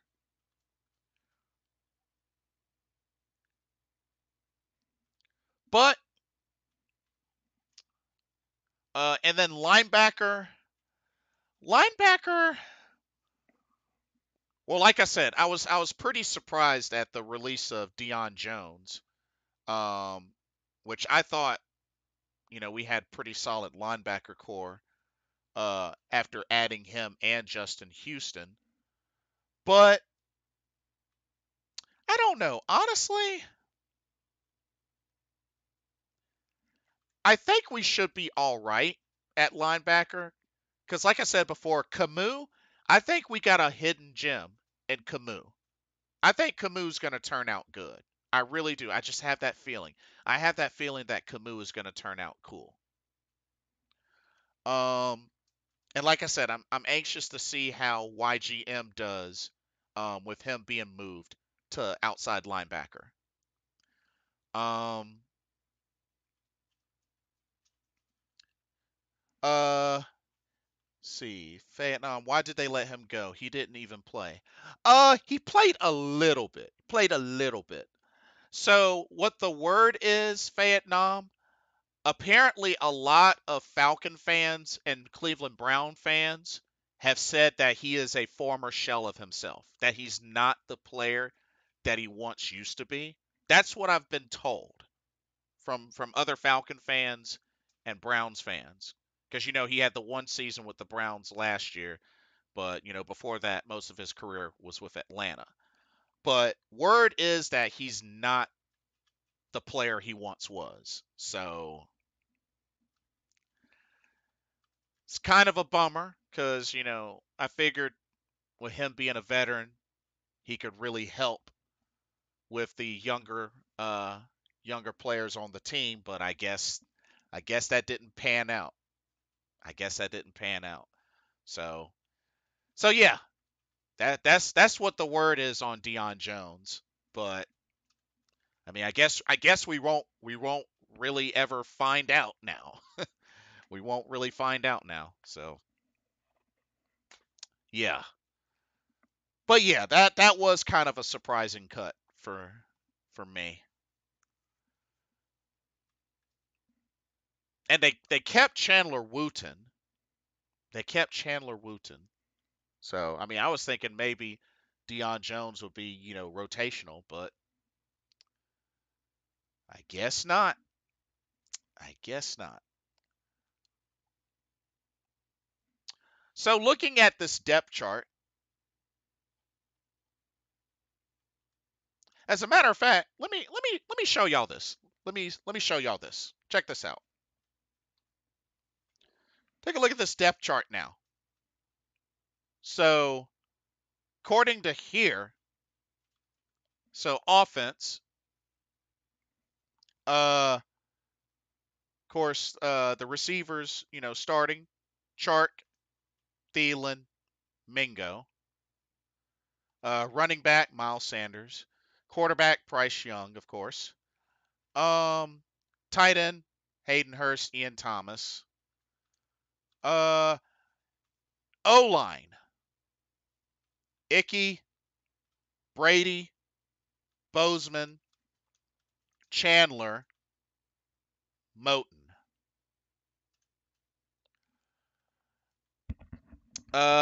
Vietnam says I'm mostly worried about Icky. Well, don't forget. Remember, he struggled a little bit in last year's preseason, and then he turned out pretty well. So this might be a repeat of the same thing. I think it might be a repeat of the same thing. Joe Valesco says, did DJ Johnson make the team? Yes, he made the team. Yes, he made the team. Um, I think if anything, Vietnam, I'm just really anxious for Austin Corbett to return. But since he's on the pup list, he has to miss at least the first 4 games. So that's that's gonna bother me a little bit because I really think we need Corbett like ASAP.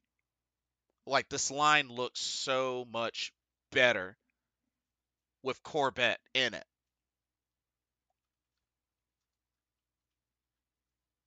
Also, they don't have a guy at center to back up Bradley Bozeman. The last person that did was Justin McRae, but they released Justin McRae.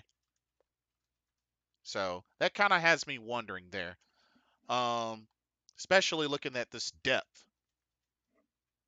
So it's kind of a concern for sure. Depth at O line is definitely a concern, but I feel like weapon wise, I think weapons are there. It's just all going to come down to execution. It's really going to come down to execution, protecting Bryce. It's like Bose fell off a bit, but hopefully they can hold it together. I hope so too. I definitely hope so too. I still think the idea of getting Andrew Norwell. I want Norwell. He's still available. He's still available.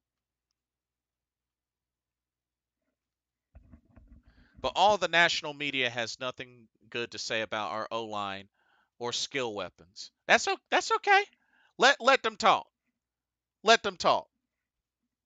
They're about to be shocked. They are about to be shocked. So yeah, that's our offense depth chart according to Panthers.com. All right, defense. Defense definitely looks different. So for defense, so on the ends, Derek Brown, Deshaun Williams. Defensive tackle, Shy Tuttle. So Shy Tuttle got moved to the top. So Shy Tuttle, Nick Thurman, LeBron Ray. Of course, Brian Burns, Yetur Gross-Matos, DJ Johnson. On the outside linebacker, Brian Burns, Justin Houston. Interior, Frankie Louvu, Shaq Thompson. I think that's a solid 4. Now depth might be another story, but like I said, I think Camus is a hidden gem. Marquise, if he could stay healthy. Barno, I think Barno had a good preseason. So we'll see what happens. And Vietnam, I know how you feel about Shaq. I get it. I get it. But I think this is a 4 that we can work with. Barring any injuries, I think this is a 4 that we can work with, hopefully. Now, here's where it gets interesting. So, right now, cornerback, J.C. Horn, Dante Jackson, CJ behind JC, Troy Hill behind Dante Jackson. I do expect Troy Hill to be rotated in, probably first and foremost before CJ Henderson, but we'll see. And don't forget that nickel spot could also come into play. Vietnam says that would be great. I hope so. I hope so too. I hope so too. Um, there might be some rotation there for that nickel spot for Jeremy Chin. Um, safety should be fine. Xavier Woods, Von Bell, we should be fine at safety. Um,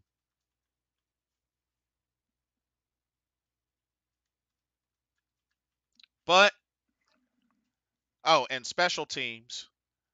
Uh, so check this out. They got Raheem Blackshear is the main return specialist. Behind him, Emir Smith-Marset. So Smith-Marset might get started at special teams, but hopefully he'll be used in the offense as well. And everything else is pretty much straight. Like I said, Pinero is back. He returned in the Lions' final preseason game, so it's good to have Eddie Pinero back. So, I mean, we should be good on special teams. But overall, my big concerns, for offense, O-line. O-line is the main thing. Like, I'm not too worried about weapons. I'm not too worried about weapons, but O-line chemistry and just keeping the O-line healthy. That's really the big thing for me on offense. If this can stay intact, and of course, once Austin Corbett is good to go, put him back in the starting lineup. But if this right here can stay intact, I really believe our offense.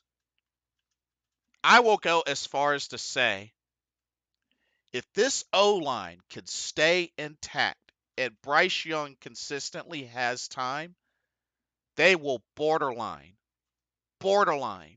shoot up to a top 10 or maybe even a top 12 offense. But I think this right here is key. That right there is key. So that's my big concern for offense specifically. I mean, health is for overall, but offense, O-line. Defense, Two particular things for defense. One, pass rush. We really need to be successful consistently on the pass rush. We need to have a phenomenal pass rush, if you ask me. Why? Because I feel like we haven't had that consistently in a couple of seasons. I mean, I know we had the one season where Hassan Reddick and Brian Burns really wreaked havoc in the pass rush, but I feel like it's fallen off since after Hassan Reddick has left. But if we can get a good solid pass rush, I mean, stopping the run is obvious, of course, but I really want to see a strong, consistent pass rush and really wreak havoc and make it easy for the secondary. And then secondly, takeaways. We need this needs to be the season we get some serious amounts of takeaways.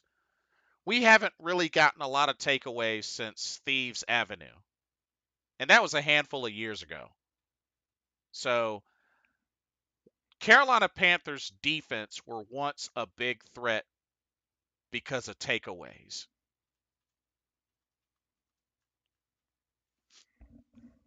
So now I really feel like that's something that has to really, really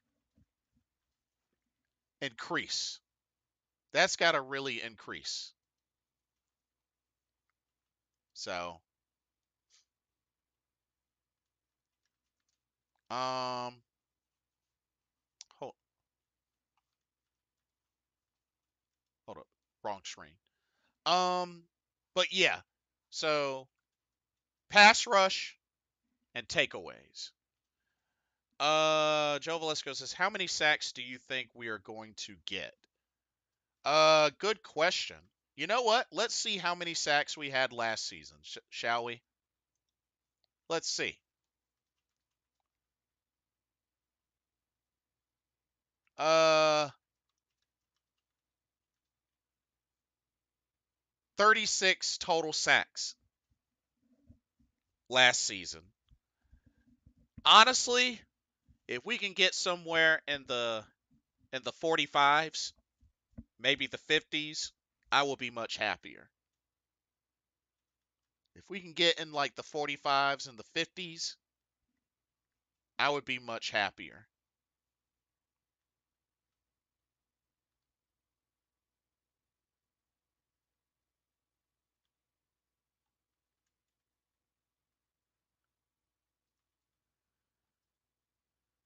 Or wait a minute. Hold up, hold up. Where's the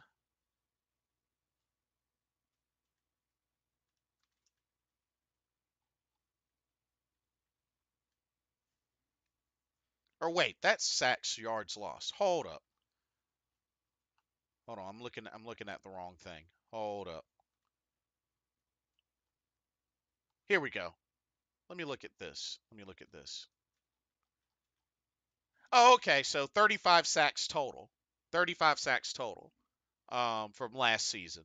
But yeah, if we could get the 45s or 50s or more, I'll be happy.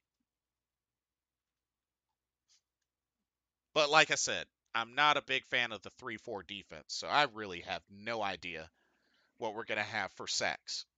I have no idea. Um, and see, look at interceptions, as part of takeaways. Only had 10 total interceptions last season. That's not a lot. That's not a lot. That's not a lot. So, decent number of forced fumbles though. 11, 7 fumble recoveries. So, I mean, not bad there, but still, think we really got to do we need to get takeaways. We need to get a lot more takeaways than we used to do. because Carolina Panthers defense once used to be like elite when it came to takeaways. You know what I mean? And it's been a while. It's been a hot minute. Like as a matter of fact, how many takeaways did we have in the regular season of 2015? Let me see. I'm curious. Look at that. 44 sacks in the regular season. 44. Interceptions. 24. Forced fumbles. 24. Fumble recovered. 15. Like, that's what I'm talking about. That's takeaways right there. That was 2015. I missed that. Kurt Coleman had 7 picks. Like, I missed that. I really, really missed that. You know, so we got to get back to getting takeaways. Vietnam said it best. That pass rush needs to be unrelenting. Facts. Facts.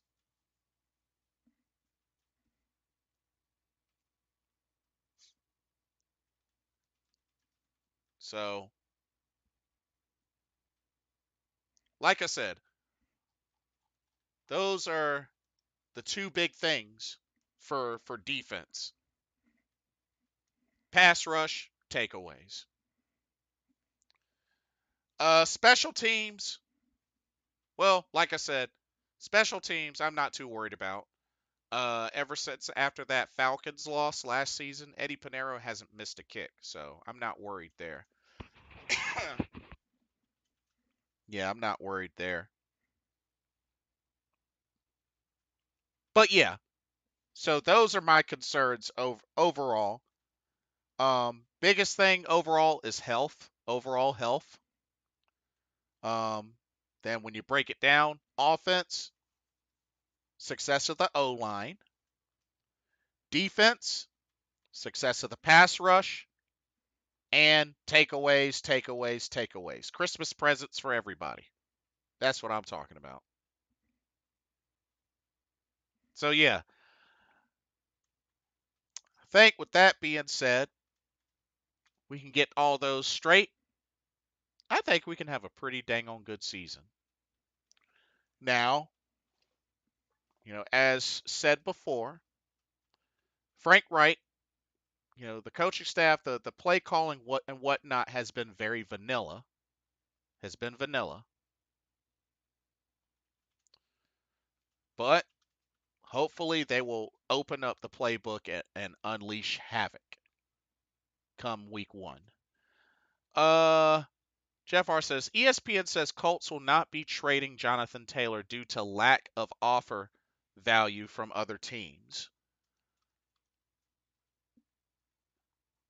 I see.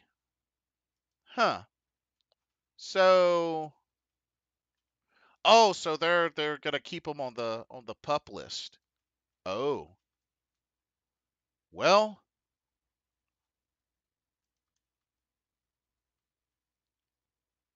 so dang, that makes him ineligible to play in at least the first 4 games of the season. Dang. Well, shoot, what kind of deal does he want? I guess. Huh. Yeah, that's interesting. Uh, the Patriots waived quarterback Bailey Zapp and Malik Cunningham. Oh, interesting. Okay.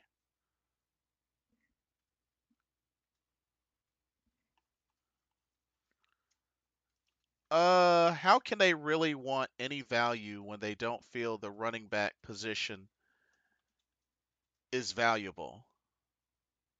Talking about the Colts.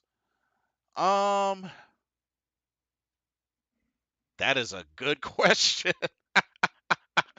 That is a very good question. Ugh. Yeah, dang, that is a very good question.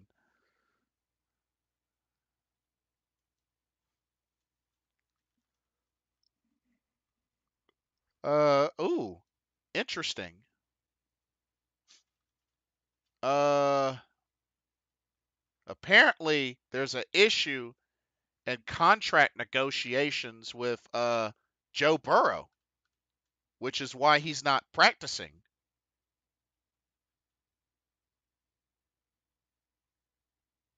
Coach Zach Taylor denied that. Oh, and apparently shared that he still has a strained right calf. Strained right calf. Oh, okay. Ooh, I was about to say. Oh, the Jets got Dalvin Cook, y'all. If I don't know about y'all, but I think the New York Jets are trying to buy a championship ring. I think the Jets are trying to buy a ring, y'all. I mean, look at their squad now.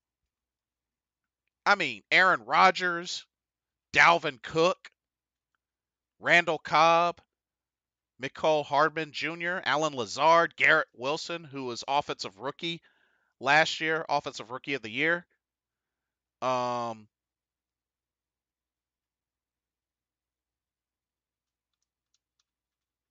I mean, just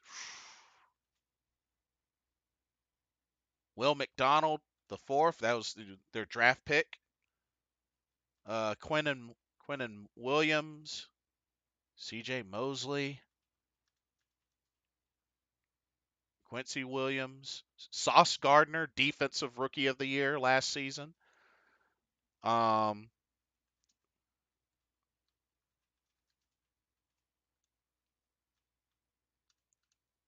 Picked up Jordan Whitehead. Yo, they're trying to buy a ring. Of course, Aaron Rodgers. Like, what do y'all think the Jets' chances of winning a Super Bowl? Cause, whew, I think they're trying to buy a ring. They trying to buy a ring. Man. Well, we don't have to play them in the regular season this year, but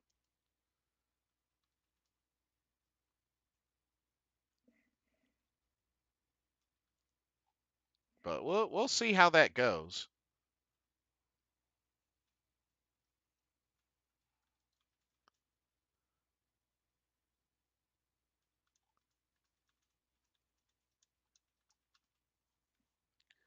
PJ Walker got cut.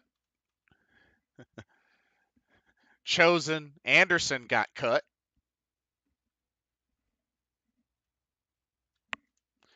Greg Little got cut. Joe Velasco says, say they make it to the AFC Championship, but they lose to the Bengals. I mean, the Bengals are still a very solid team. So, I mean, hey, they're still a very solid team. But but yeah, like I don't know, it's kind of scary. But who knows? It might end up being a bust. Might end up being a bust. But I don't know. I just feel like with those type of moves, I feel like they're trying to buy a ring.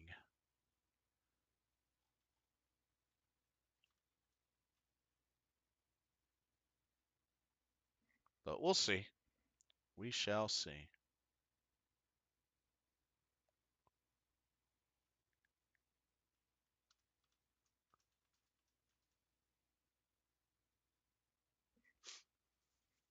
But uh that's pretty much all that I have. I don't Oh, Panthers and Verizon announced new partnership to enhance the fan experience. Uh-oh. What's this?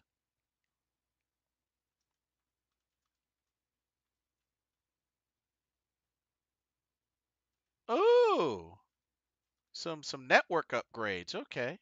Fans and seats can check scores, watch videos, manage their fantasy teams without worrying about network congestion. Oh, that's cool. All right. Now, if only they could just get rid of the turf, they can change out the turf. That would be very helpful if they could change out the turf. That's what I want to see. I want to see them change out the turf.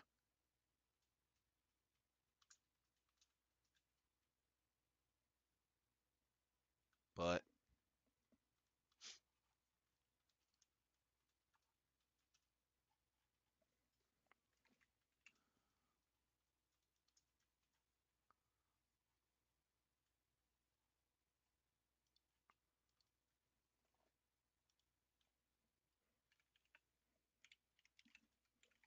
uh,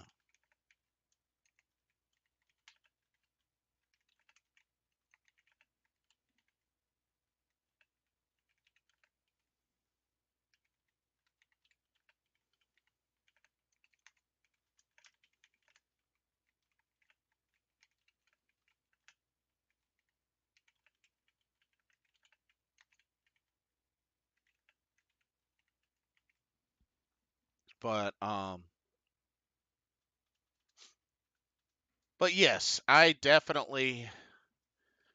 anxious. I'm anxious to see what happens between now and week 1. Changing the turf would help us tremendously. They need to do that ASAP. There's still time. There's still time. They need to do that ASAP. Joe Valesco says, "Have you seen WWE and the NFL championships?" Yeah, I have, and I am not impressed. To be honest with you, yeah, I'm not impressed, Joe Valesco. I got to keep it real with you. I'm not impressed. Yeah, it just, yeah, I'm not impressed. Good try on their part, though. I mean, they tried. You know, it's a good try, but yeah, I'm not impressed. I'm not impressed.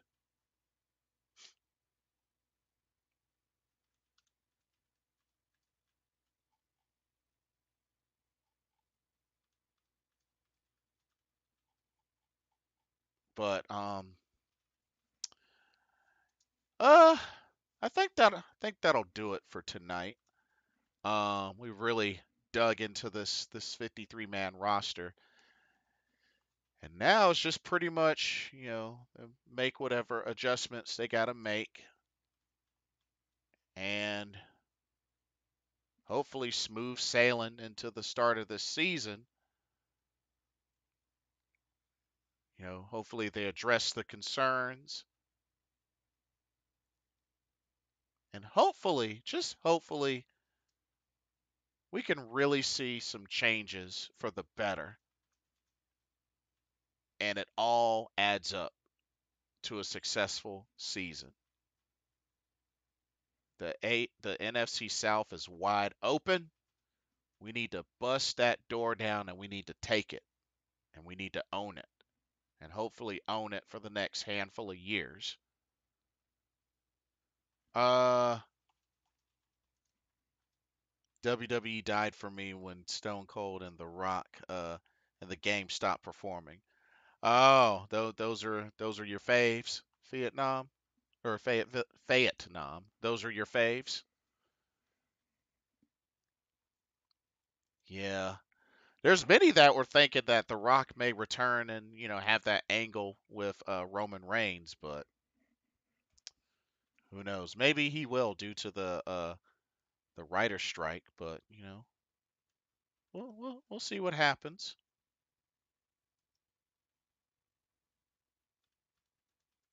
Yeah, we'll see what happens. Not sure how long that actor strike is gonna last, but hey,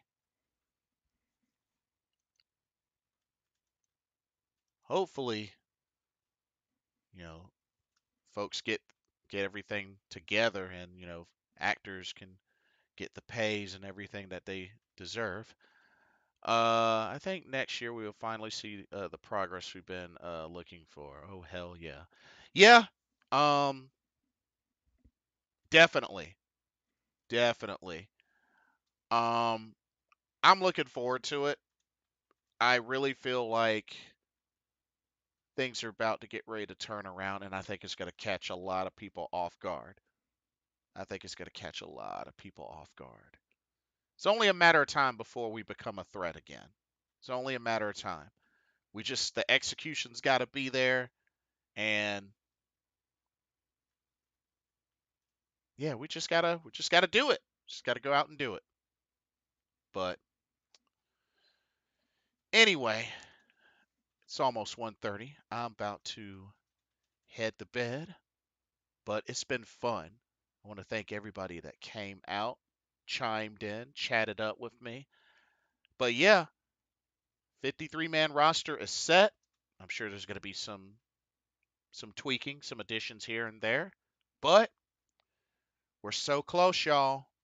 Week 1's right around the corner. Preseason's over. Training camp is over. It's time to go to work. It's time to go to work and work towards taking this division back and get back into the playoffs. It's taking too long. Fadnom says, I hope that we smoke the Falcons uh week 1, 42 to 24. Oh, dude, we better be 2 and 0. We better be 2 and 0 going into week 3. I will not accept a loss to the Falcons or Saints in those first 2 weeks, especially the Saints. Monday Night Football, I won't accept a loss. We better be 2 and 0 by week 3. Let me just say that. We better be 2 and 0 by week 3. Um but anyways, for those that'll be checking out this video later, let me know what your thoughts are on the 53-man roster. How do you feel about the cuts that were made leading up to this day? What cuts do you agree with? What cuts do you disagree with? Um, what grade would you give the 53-man roster? And I'll put links. I'll go back and add links in the description so folks can check them out, follow along, and yeah, don't forget to like, comment, subscribe, hit that notification bell, um, follow the channel. You know the deal. And thank y'all so much for all the love and support. Hope you enjoyed the content, and keep pounding. We're going to get through this, and we're going to get ready. We're going to have an awesome season. Things are going to start to turn around, and it's going to be lit.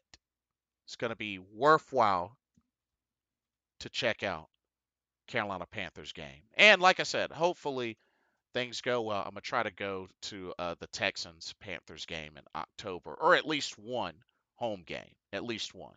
But Lord willing, we're going to get there. Anyway, for another Carolina Panthers live, brought to you by Blitzball Champ Gaming here on the U to the Tube and the Le Facebook. My name is Blitzball Champ Jason Ingram. I hope everybody continues to have a blessed weekend, and I will see y'all in the next video and or live stream. Take care. Love y'all. Peace.